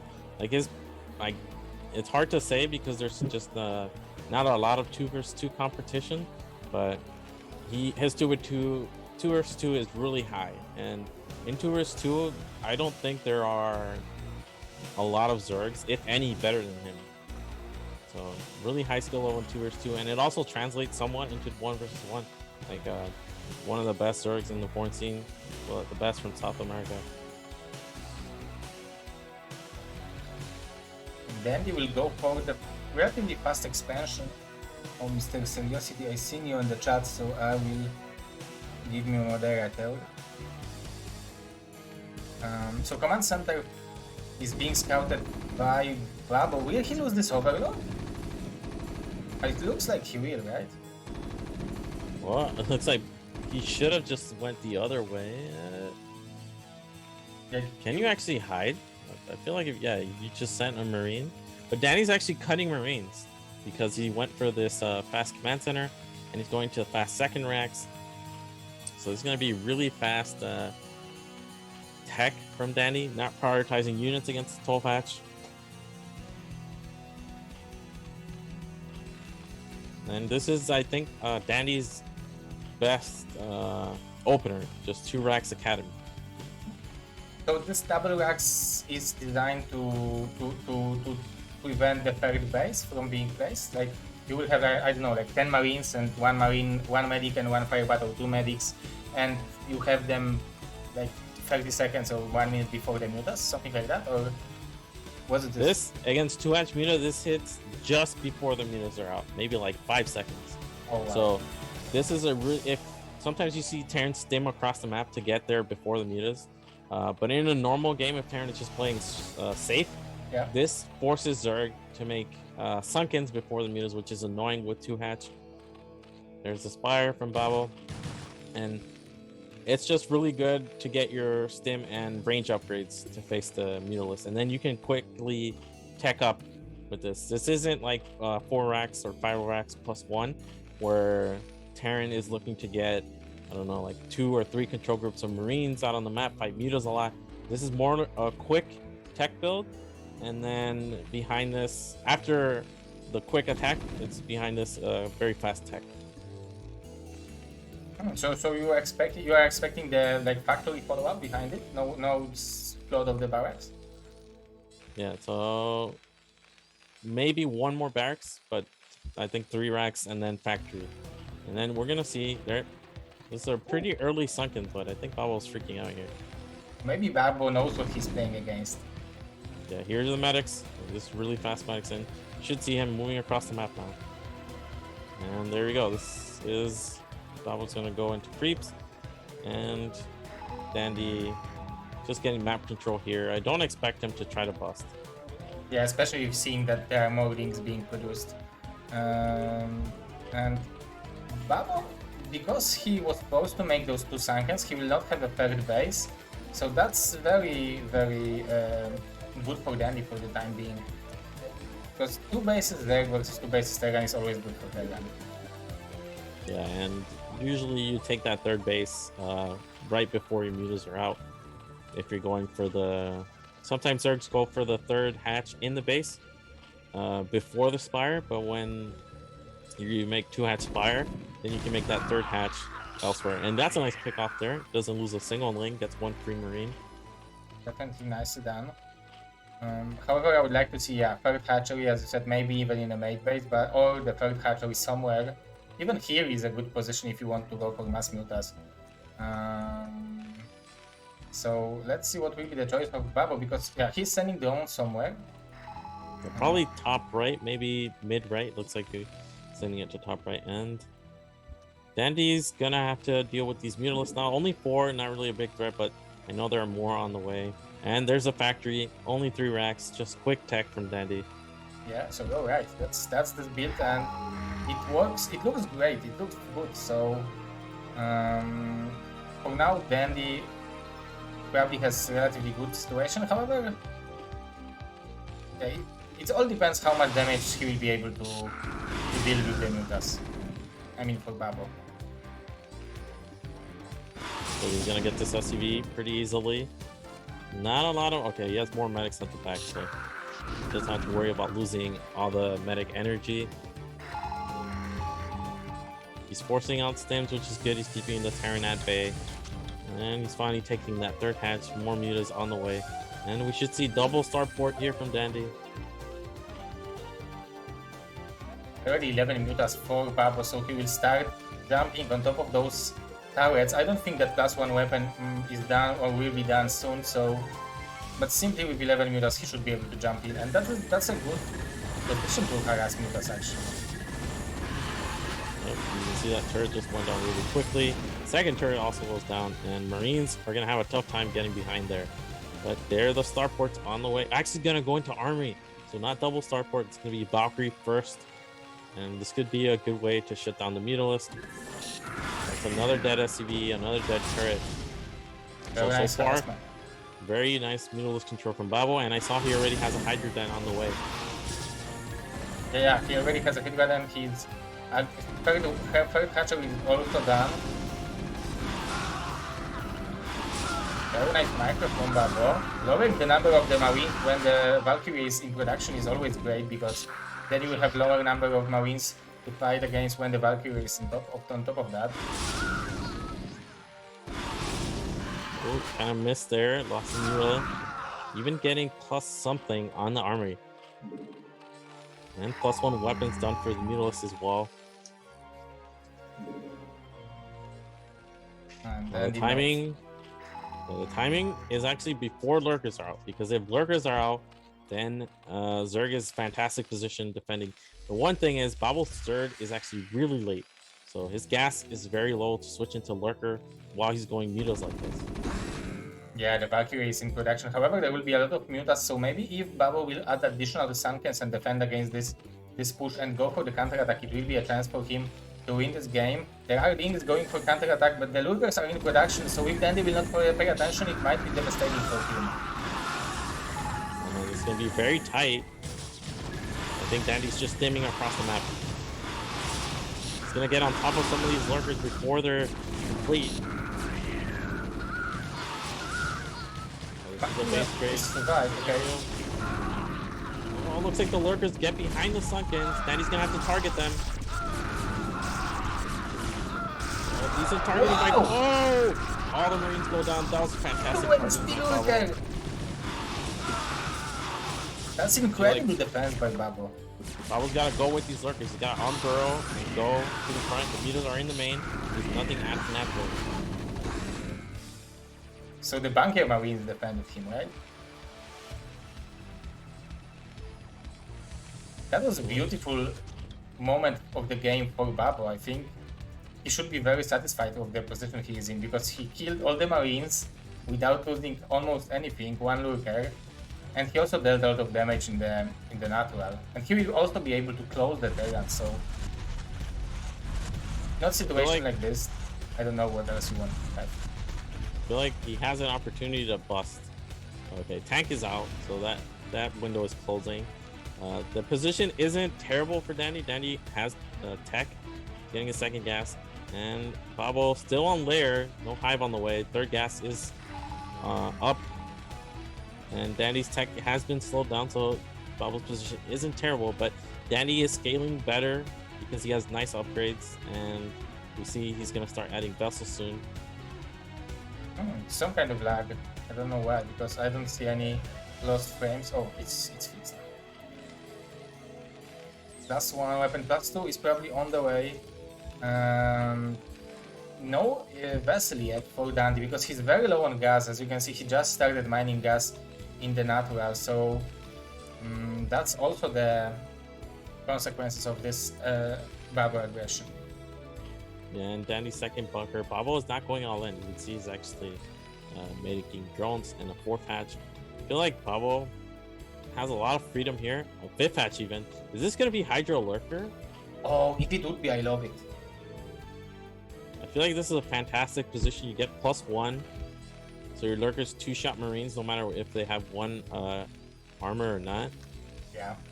And you know Terran took that really late second gas. I feel like this is a good position to do that, but I haven't seen any Hydras with speed. Nope, still just slow Hydras. So probably just gonna be Lurker Ling with Muta support. Second engineering bay is definitely good for Dandy. If Babo is going for Hydra Lurker, then it's definitely good for him. Ooh, he needs to unborrow the Lurkers. Yeah, that was a good reaction from Babo.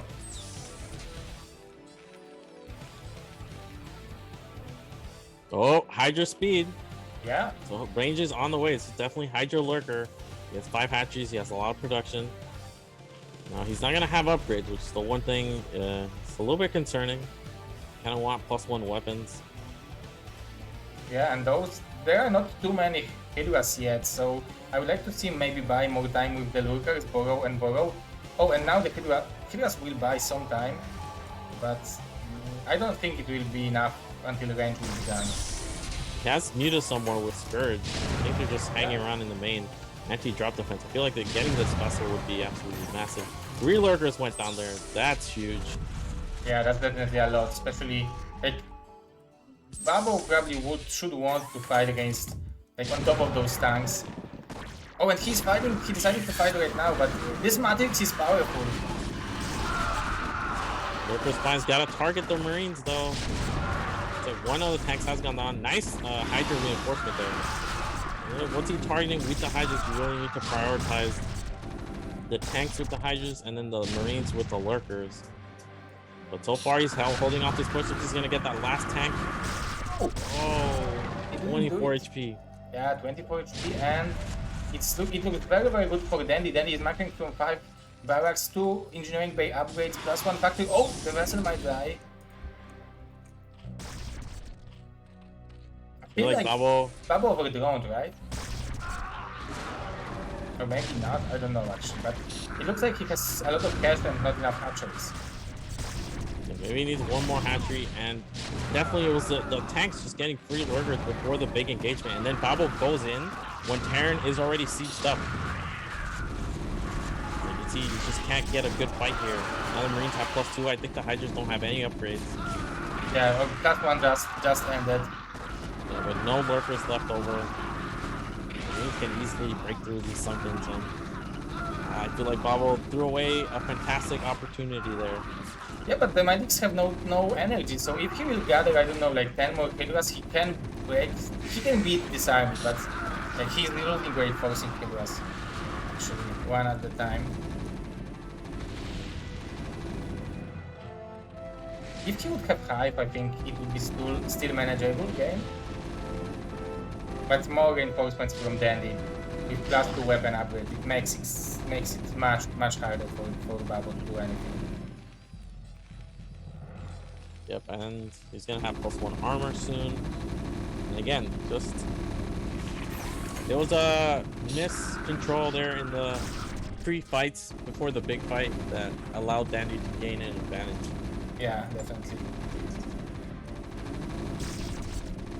Definitely, there were some micro mistakes because the position of Babo in this game was excellent, but then he showed us that he is a Peruvian Terran king, so he can really come back from the very hard situation. But very nicely sniped from the vessel.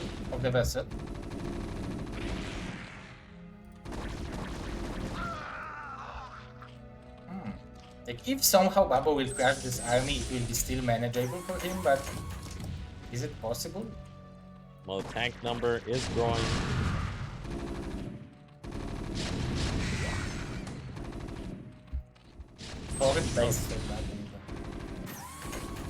I felt like he really should just focus on holding the big push. Because Hydra Lurker actually scales really well. It just fights fantastically against Bio. Yeah. Oh, there we go, there's a GG. Babo really had a shot there, but just let it slip through his fingers, and Danny gets another win on the board for Team Terran. So Dandy is... It looks like Team Terran will have a better score than Team Protoss, right? It's 3 wins for Team Terran already. Oh, it's 4 wins for Team Terran. And for Team Protoss, it's No. Dragon won twice, Dandy won twice, and Terra won once, if I'm correct. Yeah, you're right. So it's 3 wins for Terrans, 0 wins for Zergs, and 2 wins for Protoss. Yep, so we have 2 Protoss and 2 Terrans remaining. Team Zerg has been eliminated from today.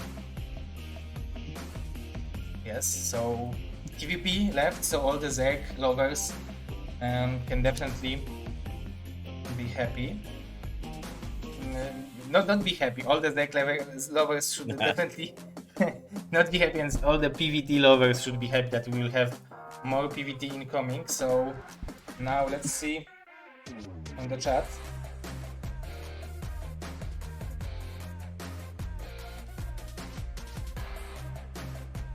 Okay, so it's Boa, and he's choosing Butter. A good map. One of the better new maps.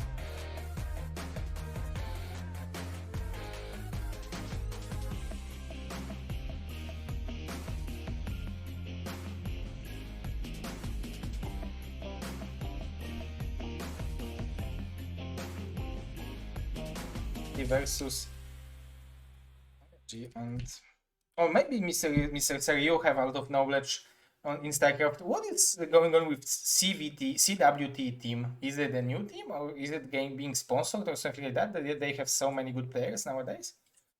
So CWT, I remember they were participating in BWCL as early as, I don't know, maybe like 18 months ago.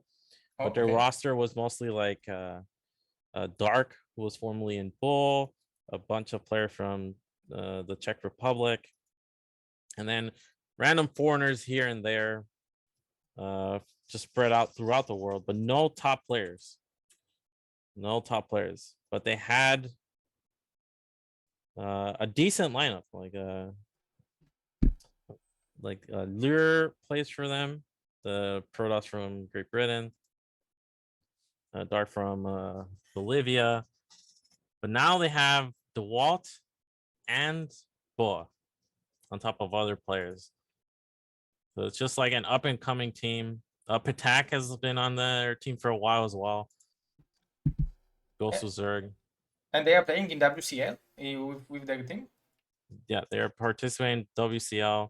They also have a really strong 2v2 team with the Russian players Gargoyle and Sting. Oh, is Gargoyle still playing? Gargoyle is still playing. I actually saw he plays for them, and he played in maybe like 1 or 2 G's weeklies. That's great. He's a great Terran. He's from Kazakhstan, if I'm correct, right? Yes. He actually, Gargoyle in early remastered was participating in a lot of tournaments, and he beat a lot of the players who are currently at the top right now, like Dandy and SPX and even DeWalt. So definitely a strong player, and happy to see that he's still playing. Yeah, me too. Okay, guys, so let's get to the game between Dandy and Boa. This is race championship, BSL race championship day 1. So let's get right to the game between Dandy and Boa.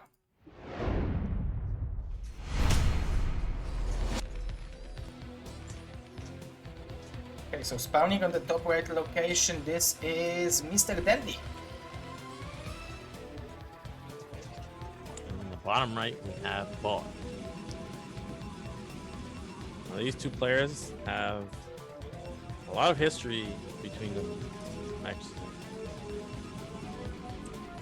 So they played in BSL 10, the round of 6. I think it was the first match Dandy versus Boa. Dandy crushed 1-3-0.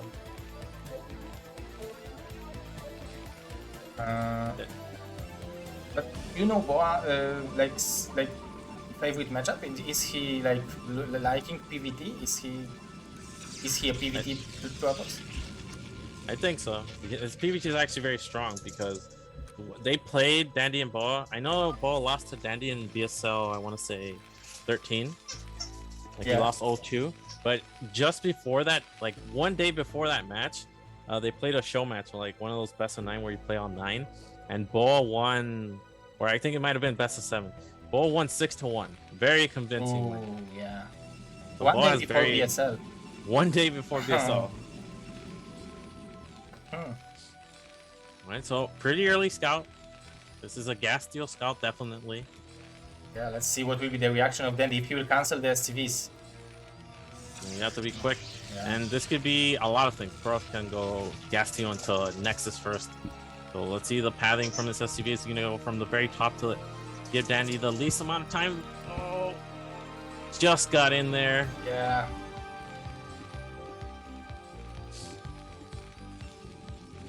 All right, and Boa, look, he's queuing up probes. No next, no gateway. Ooh, yeah. So that's gas still into Nexus first, which is forcing Terran to go for gasless expansion. So Boa will be probably pretty comfortable with this opening because his Nexus will be definitely much faster. This is very good.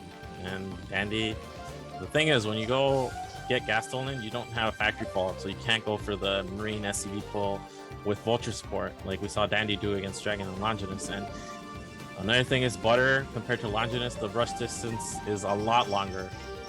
Oh, this kind of forces Terran to go into Raxlix expand.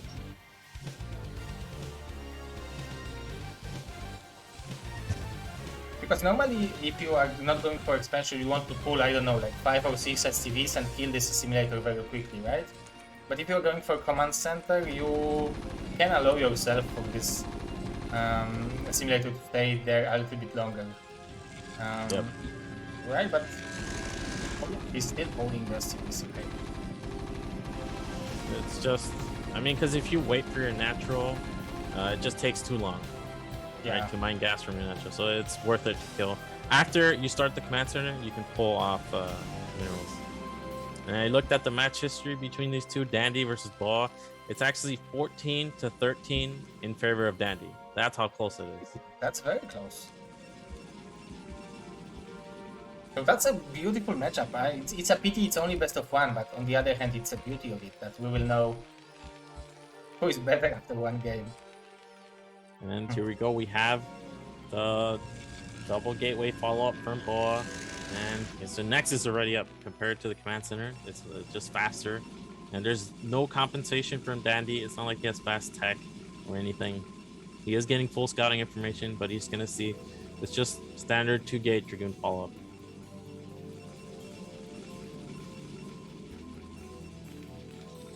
And I really like this Rax to not allow Protoss to run by through the bunker. That's always good to have some kind of wall in. I like that Boa is using the Spylons. Oh, this is still blocked. But Yeah, Alright, Goon range is on the way, and for Dandy, he's gonna go, I think, double factory follow-up. The thing is, he's still gonna be forced. This is why 12 Nexus is OP. Because Protoss, behind 12 Nexus, they still force you to repair your bunker. Oh, really? So there will be a moment where there will be no tank, but the range will be done. Yep. And SCV is gonna go down. Sees the second gas, which is pretty fast, but with 12 Nexus is actually pretty normal to get a quick second gas. And we should see a robo pretty soon. The gas is getting close to 200.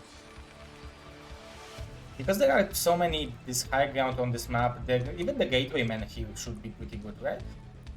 This is a very good map for like a gateway man with shuttle speed, high Templar. It's also a good carrier map. It's not as good as Metaverse, but it's good, and it's also a good arbiter map. This is just all viable strategies for Protoss on this map. As Terran, you do still like it though, because you get 4 bases with 4 gas pretty easily.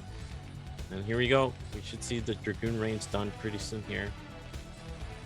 Armor is on the way already from Dandy, so he will want to go for this +1 weapon. I like this Pylons because he doesn't know whether Dandy went for double factory or starport first, so having this additional scouting gives you additional confidence that you know what you're doing. Where's the Zealot? If the Zealot is nearby, it's going to be very powerful to allow it to drink. Oh, looks like it was sent back, so maybe this is going to be a Reaver follow-up from Boa here. Looks like we don't see an observatory, so that should be a shuttle making. There's the first tank. He's got to be careful. Don't want that first tank to get sniped. Look at that. He wants to use as much value as it's possible. Oh, now it's 5 Dragoons. He can dive. He can dive on this tank. Danny has to be so careful here. This is so risky. 6 already. Now he will die for. Oh, no, there will be 2 tanks, but still. I would like to see Super Depot here just for a second, maybe. There we go. Gets 1 tank. That's absolutely crucial there, and he's gonna retreat, take some damage on those Dragoons. But I feel like Dandy is kind of seeing 3 tanks and no siege. There's gonna be vultures with speed and mines following this up. All Bo has to do is just kind of retreat. Actually, no double add-on spinning, so I'm not really sure what this is. Just more tanks from Dandy or what? Oh.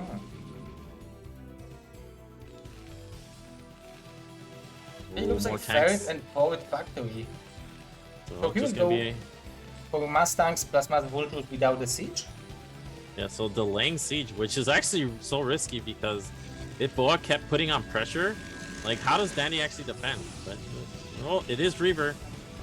And we see the Zealot being loaded up, observers being sent out, and Reaver is the perfect counter to this because on top of all these high grounds, can you imagine Terran trying to break up a high ground with Reaver's camp there?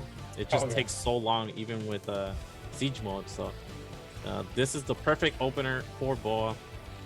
Dandy's gonna go into that 6 factory with +1. Oh, these probes. It looks like Boa noticed it. Yeah, that's sometimes you can be really behind if you don't notice things like that. Oh, so it looks like second Zealot and a Reaver is done. And Citadel of Adun is on the way, so very quick Citadel of Adun, so probably even Stargate, maybe we might see a Stargate from Boa. I don't know if he's a Arbiter player. Yeah, 6 facts, 7 facts. So same build he did against Dragon, but I think Boa is definitely prepared. Basically, you just can't lose the shuttle. As long as you don't lose the shuttle or the Reaver, you have a lot of time. This Reaver can buy you. But there's going to be a lot of tanks from Dandy as well, so Boa has to be careful, of course. And I don't know where's his observer. Where's his observer? Yeah, he has 1 here and 1 here. Oh, look at the speed shuttle. Ooh. Oh, gotta be careful. He sees that. I mean, he saw 6 tanks there, I think. Ooh. It's a nice scarab. Definitely nicely done. Even 2 Zealots for 1 tank is not that great.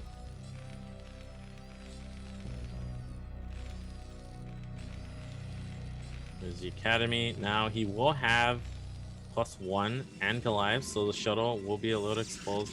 I wonder how many gateways Boa is going to go up to, because I see a huge blob in the main. It's maybe like 8 gateways.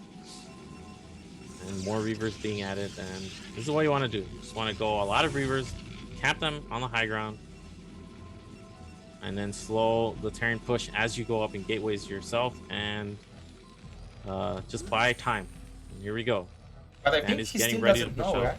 He still doesn't know that this is 7 fact, so it might be dangerous. But still, yeah, you are right. He's utilizing the range of the river. That's beautiful. Oh. Somehow those tanks didn't die, but they got really badly bruised up.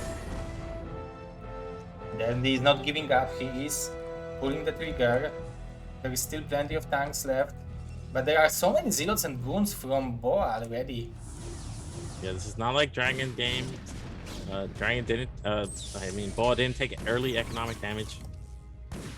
Yeah, it will be good for Dandy to maybe try to utilize the high ground, because this is the biggest chance for him. And this is very powerful army from Boa, but the high ground from Dandy, maybe it will be enough, but the Reavers are shooting so powerfully. Oh, but Dandy is somehow in... Oh my god, Dandy is so good. This target fire was crazy. Yeah, minimize the tank splash damage, and you can see he still has 6 tanks left over, but the double shuttle is what's key here. He can get on top of these tanks. There's only 1 Goliath. Oh, looks like it's gonna be Zealots drop on these tanks. The Reaver as well. 1 Scarab off. Oh, absolutely massive Scarab. Reaver does get taken out, but there's only 1 tank left now. Yeah, it looks like overextension. If Dandy would hold and wait for reinforcements, it might be possible that he would hold this position. But then all the tanks were in a 1 position, so shuttle bombs did just too much damage. Yeah, there's one vulture in the main, but again, economic damage is not really that impactful here. But if Danny, like you said, held that high ground and waited for another round of units, it would have been much better than just overextending like he did.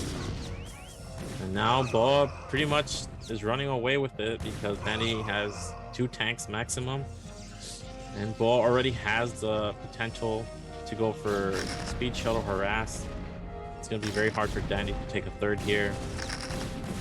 Again, getting probes is nice, but Protoss has 3 nexus, and they have a lot of time to make up any probe losses. Yeah, but we can see that Dandy is also adding, like, he was not cutting too many STVs, so he will be able to saturate his third base if he will want to. +1 weapon is done for him, but +1 is not on the way, and there is no star report, so that's like short-term plan of this game. Probably he would have 1 more push, but he would probably want to do it earlier than later because he will not to face storms with this army probably.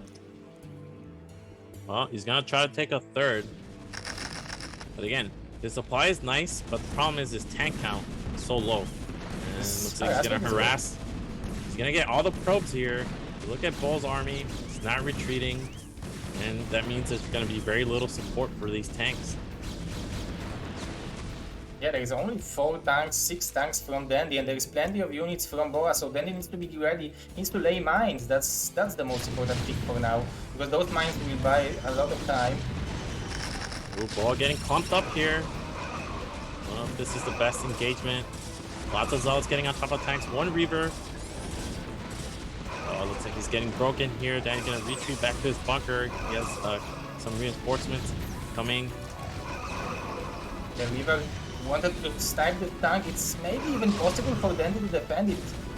There are some reinforcing full turrets. Yeah, all those Zealots have gone down. But is Dandy's Dandy's 3rd command center is done. I don't think Boa knows about that. I feel like he could go there now and force a lift at least. Probes have been remade. Boa did take the mid right as well. Another probe transfer getting stuck. Oh, double probe transfer. But again, the tank count is just so low for Dandy. He's gonna have a really tough time getting a third base, and he doesn't have upgrades. Oh, this mine! Oh, it was so close. Dandy is holding on as good as he can. Oh, there is expansion over here from Boa. I didn't see that. Yeah, and Dandy's 3rd command center is floated, so it's 4 base versus 2 now, and there's no starport like you said. Boa isn't going Arbiter though, but I think he will have high temp. Yeah, there they are. And it's scanning to see what's going on. Oh, sorry. Still annoying. Oh, and now Boa was just checking if there is expansion there. This will be probably the last attempt to maybe secure this position to secure the 3rd base, because I'm not thinking that Dandy will want to attack, but he will probably want to secure the 3rd base for the time being. Yeah, he needs to get access. He's gonna be Zealot or High Templar. Yeah, he needs to get access to that 3rd base so he can land that command center and finally start mining from it. I think Boa now recently has saturated that base that got harassed earlier. He has this base set up. Probably wants to take another base as well. But you can see he's going up in upgrades. The supply is actually pretty close, not terrible. It's very close. It's actually much closer than I would expect after the losses that Dandy took. So many tanks lost.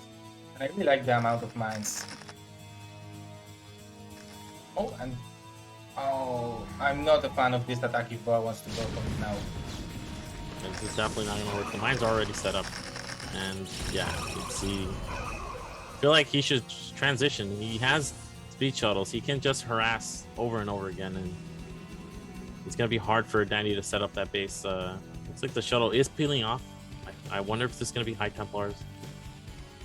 Looks like he sees an SCV transfer, and he's gonna go to that base. Oh, didn't unload. There we go. Oh, nice harassment. But at the same time, Dandy is killing all the probes over here. It's just counter harassment from both players.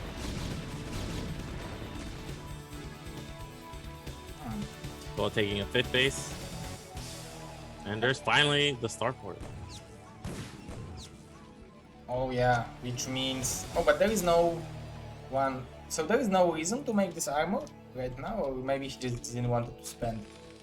I think he prioritized getting other things, although he does have a lot of gas. This is a lot of gas return to him. Yeah, definitely. More STVs are incoming. This Goliath is trying to keep this shuttle from harassing, but then he's non-stop trying to outmaneuver his opponent with the mines and vultures. He killed a lot of probes recently, and this base will be vulnerable as well. Yeah, more probes going down.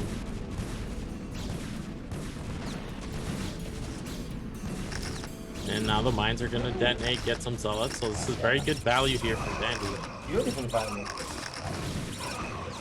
Boa kind of indecisive, can't really attack. It's like there's an opening here, the tanks don't have any support, Danny's able to get right on top of them. Yeah. Reaver, some High Templars, and Boa just found the perfect opportunity. Now I don't think Danny's going to get busted, but this does allow... With 2 High Templars, it will be possible that he will be busted. Oh, that gets all the tanks at the back. Massive storms from Ball there. Those You might not be able to break that one tank storm from downtown, picking it up.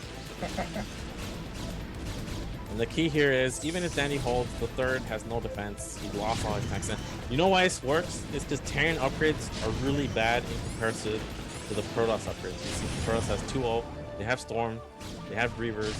Terran only has 1-0, and just not enough. Probably with 2-1 for Terran, this engagement would look differently, right? Yeah, the splash from the tanks alone just does so much damage. And that'll do it. That's GG, I think, from Dandy. There it is. Yeah, GG. Congratulations from Mr. Dandy. And very good games. He won against Dragon, and he won versus Babo as well. So congratulations to Mr. Boa. Very good game. And he's securing the second point for Protoss team. So that means there's only one player non-Protoss left, Niohkin. Yeah. Niohkin's gonna have to go for double kill here. He has no other choice. And then the walk.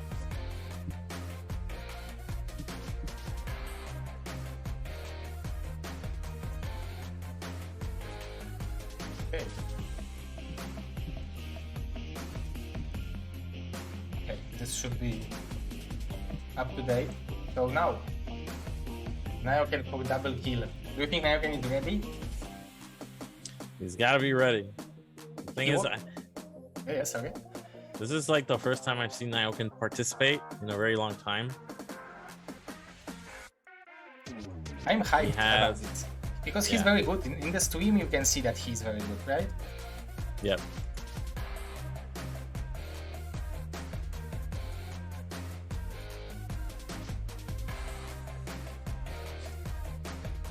Okay, the map would be Andromeda.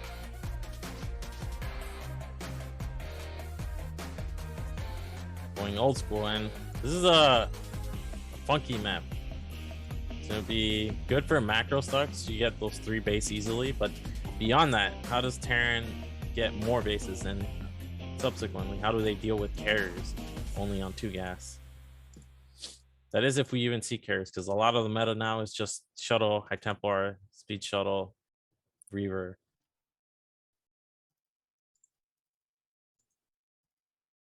Let me find the map. Was it in the map pool of some season? I remember it was actually a ladder map. Okay.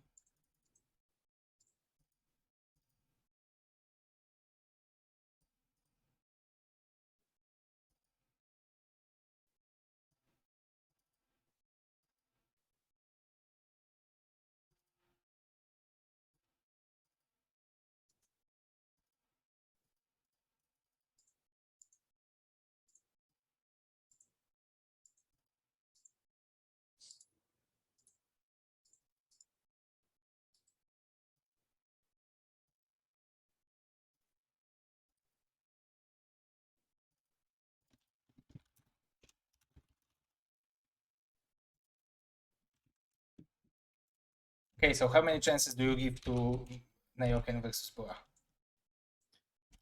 I think he has a good shot. I think he has a good shot against Boa. Against the wall, I don't know. But first you have to go through Boa. And I think TVP is not his best matchup. I think he's a stronger TVZ, TVT player, but definitely still good in this matchup. And against the shuttle High Templar style, I think Niohkin is really strong defensively.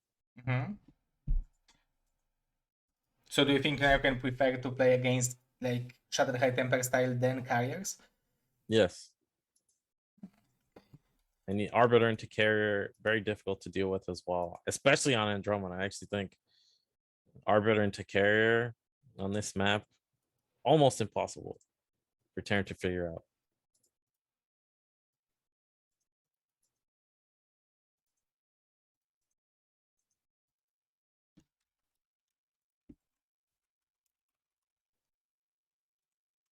I need to copy paste my map.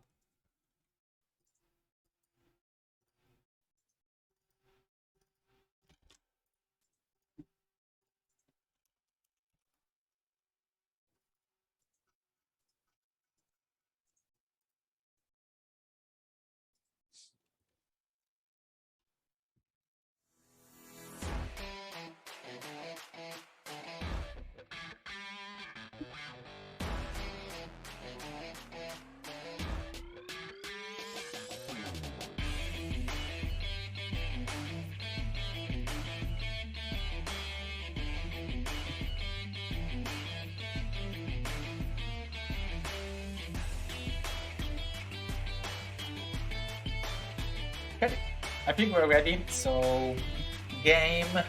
It can be the last game, but don't necessarily have to be. It is Niohkin versus Boa, and Protoss versus Terran on Andromeda.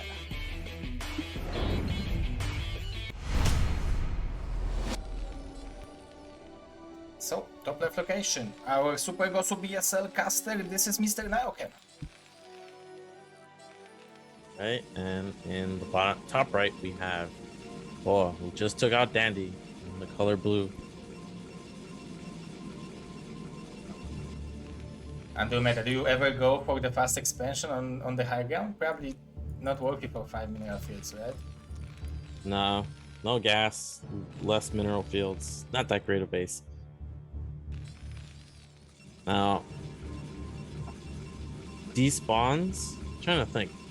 I think these are good for Niohkin. These are good spawns for turn.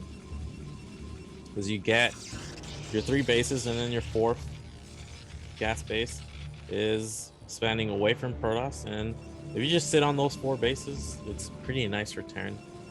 On the flip side, the shuttle path goes directly into your main, and the main is huge. So you kind of have to be worried about that. So we can see a lot of fireworks early on with the shuttles. And you know what's also very common on this map? Okay, looks like we're not going to see it, but 12 Nexus. 12 Nexus on this map. Very popular.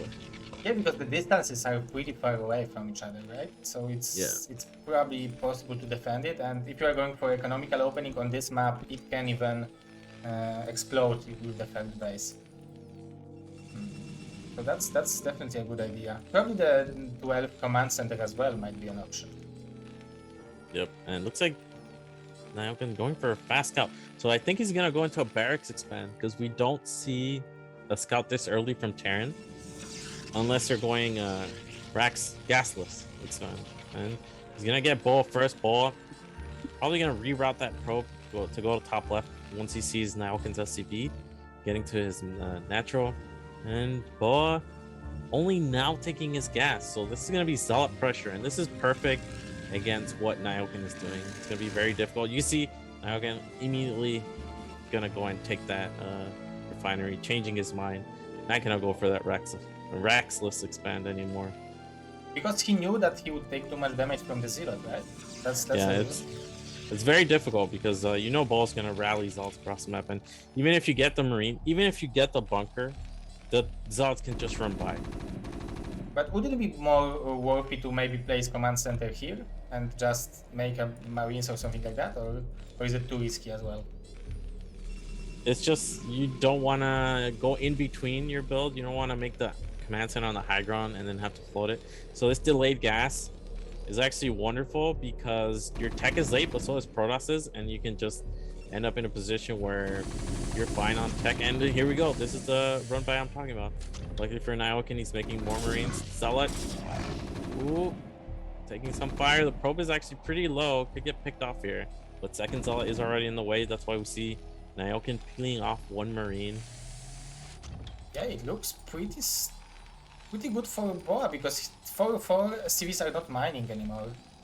But Boa is going for the Civilian. Very nice micro from the CVs by Niohkin. Oh, one Marine gets picked off, and second Zealot.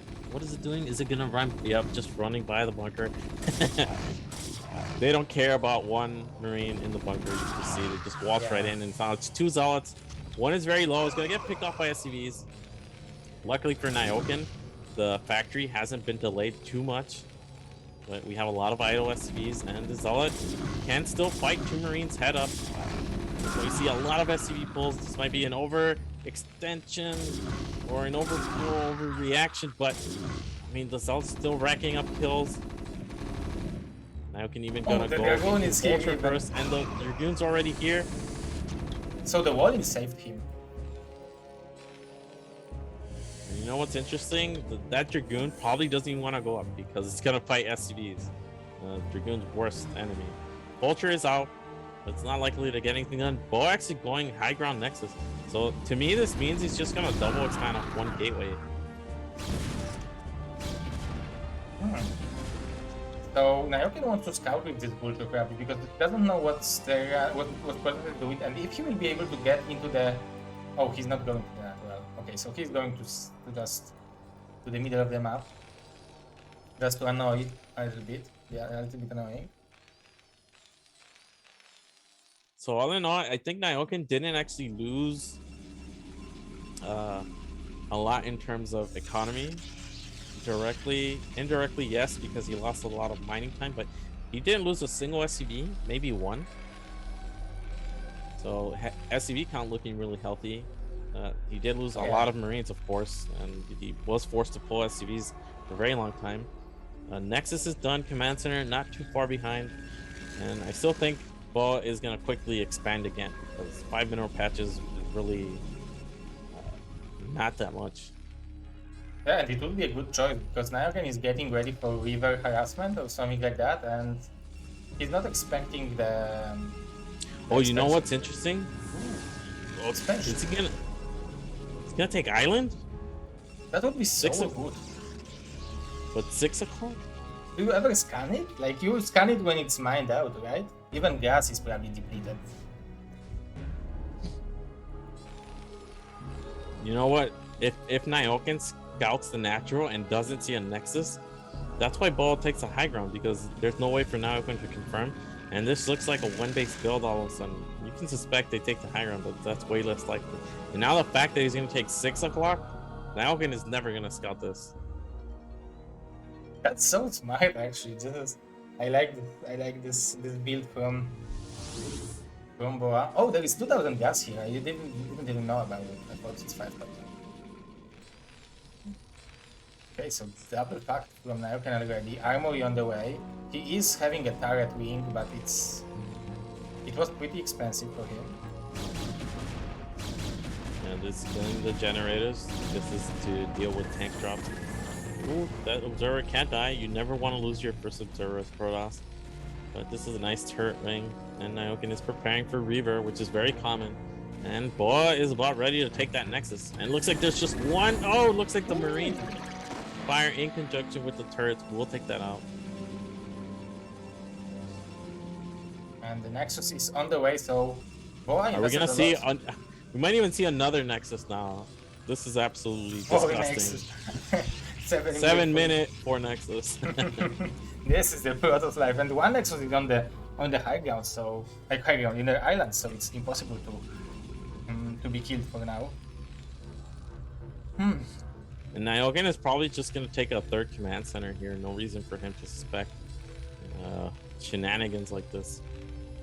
Because he's safe against most of the things that Boa can do, so going for the third base is, yeah, this is just probably the best way to play, because he can't do anything to Boa yet.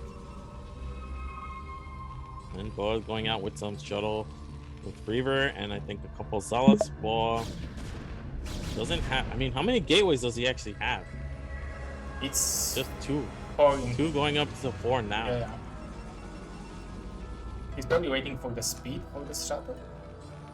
I feel like the Reaver can unload, take out that turret, and then he has the path into the main. Oh, but looks like he's just not gonna play with fire.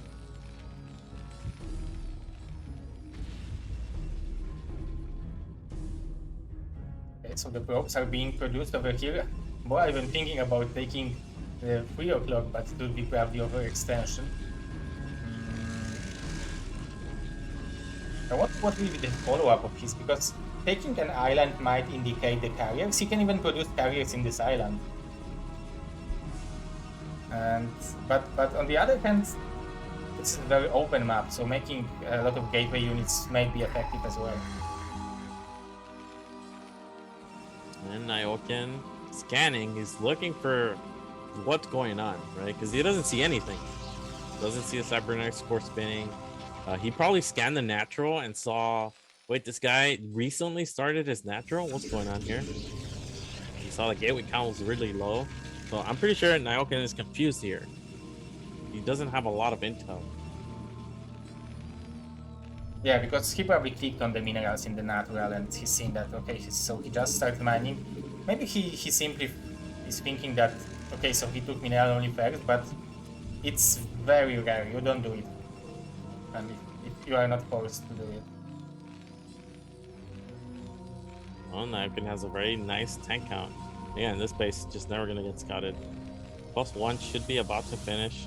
Reaver to clean mines, not something you see every day. Yeah, that's even bigger value of a vulture. Okay, so Niohkin is moving out.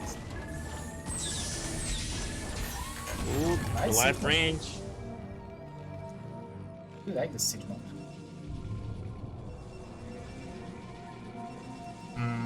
Citadel of Adun, so the speed for the Zealots will be there. We don't see any follow-up tech for Boa, so his goal is probably to crash Niohkin when he will want to move out to take the fourth base. But Niohkin is adding 4 more factories, so it will be 8 fact. Yeah, so 8 back, and I think the starport is done. Science facility should be done. I think we're working on 2-1 for Niohkin, so it's probably gonna be a 2-1 timing. If not, I think Niohkin will just scan, right? He'll scan a lot and try to identify the tech, and if he doesn't see Arbiter or Carrier, he might just sit back, take 9 o'clock, and then go for 3-2 timing. And Boa's plan is just to crush the tank count and reset it before Niohkin. Yeah, there's the 4th command center. So Niohkin in no rush to move out whatsoever. But here's Boa ready to pounce and attack.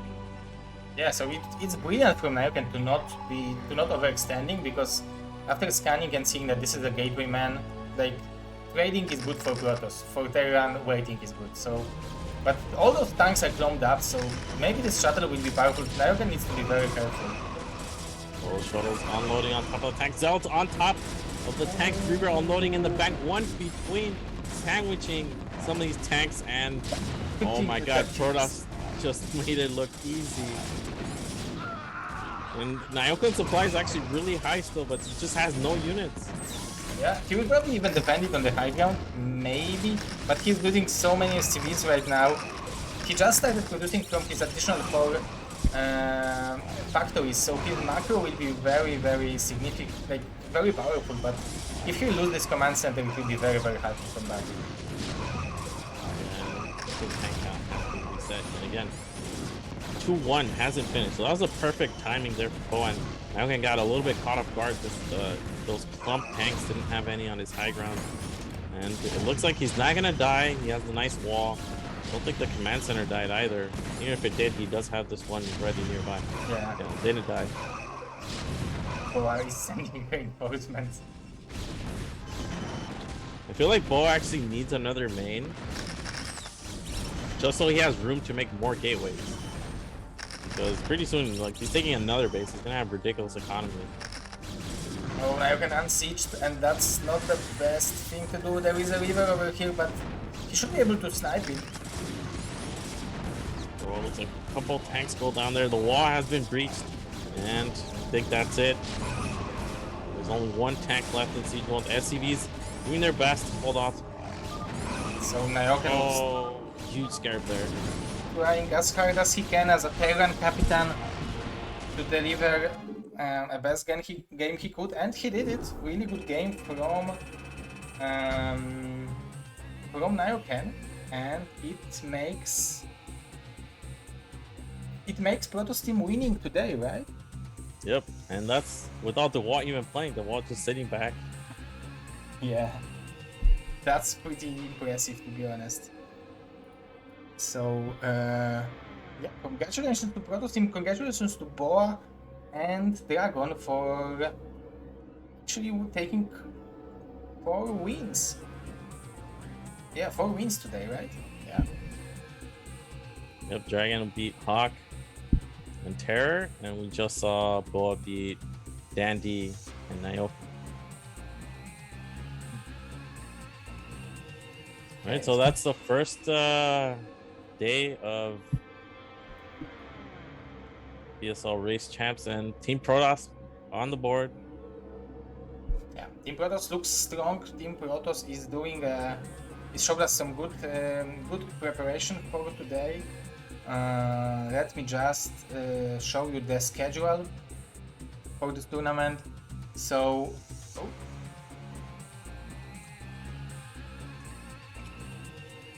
So we will going to have the cast tomorrow to 8 p.m. Central European time. It will be European time, and as every week, everything will be streamed on Trovo. So definitely follow Trovo channel. It will be here every single time.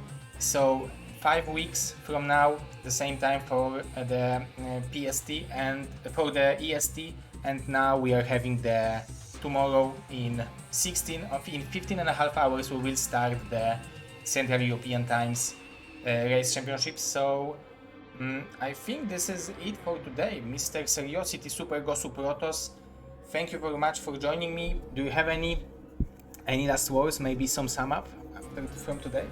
Yeah, so great as always to join the cast, and great event.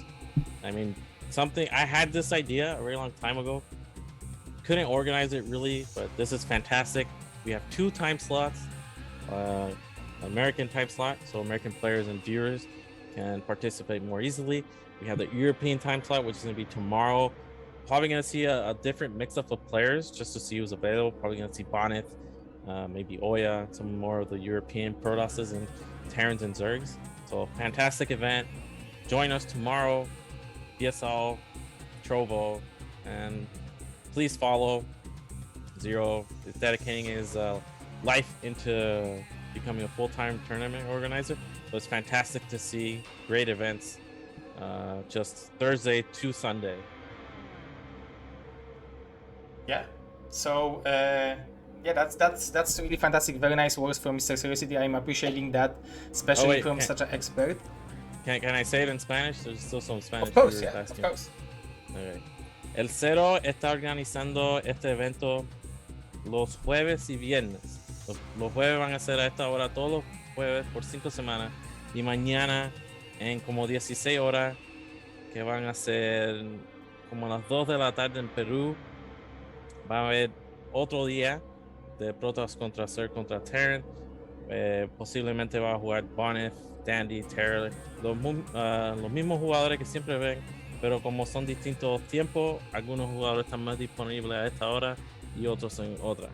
Entonces, ahora en este canal, en Trovo, los jueves y viernes, por 5 semanas van a haber partidas de BSL, campeonato de razas. Sigan el canal, porque Cero se ha dedicado a ser un streamer por todo el tiempo ahora, dejó su trabajo y está planeando más y más eventos en estos días. Ahora de jueves a domingo van a haber eventos de BSL. Ahora tenemos jueves y viernes para el campeonato de raza, sábado y domingo para BSL, y también está organizando show match entre jugadores antiguos.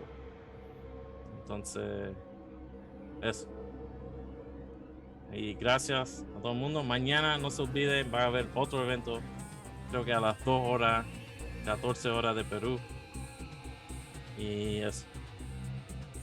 All right. Oh, and I need to say, hola amigos de Latino America. Yeah, so I did it. So, yeah, thank you very much, Mr. Seriosity. You are a great person. We should also appreciate Mr. Seriosity efforts to make ultimate statistics of the foreigner and as well of the Korean who are playing foreigners statistics. So that's a really great thing, Mr. Seriosity. I'm really appreciating that your effort, because I know that you're spending plenty of time doing this, right? Yeah, and once it's up to date and complete, I will be posting it everywhere so everyone can enjoy. But as of now, we are still doing it. It's available. I have a thread on Team Liquid where every time there's a major update, I write about it. But yeah, for now, great to be here, and I know you're gonna have this again tomorrow, and of course BSL Saturday and Sunday. Exactly. So there's a lot of BSL every Friday twice and Saturday and Sunday for next 5 weeks. So today is done. I hope you like the event. Please leave comments and let your friends know that BSL will be there regularly. I'm really appreciating the support from Mr. Deadfate and everyone, Mr. Jan from StarCraft, Mr. Zado, and everyone else. Thanks to all of you guys for watching. Huge thanks to Mr. Seriosity as well as the captains and all the players. Every one of you guys are fantastic. So thank you very much, guys, and see you in 15 and a half hours. All right. Bye, guys.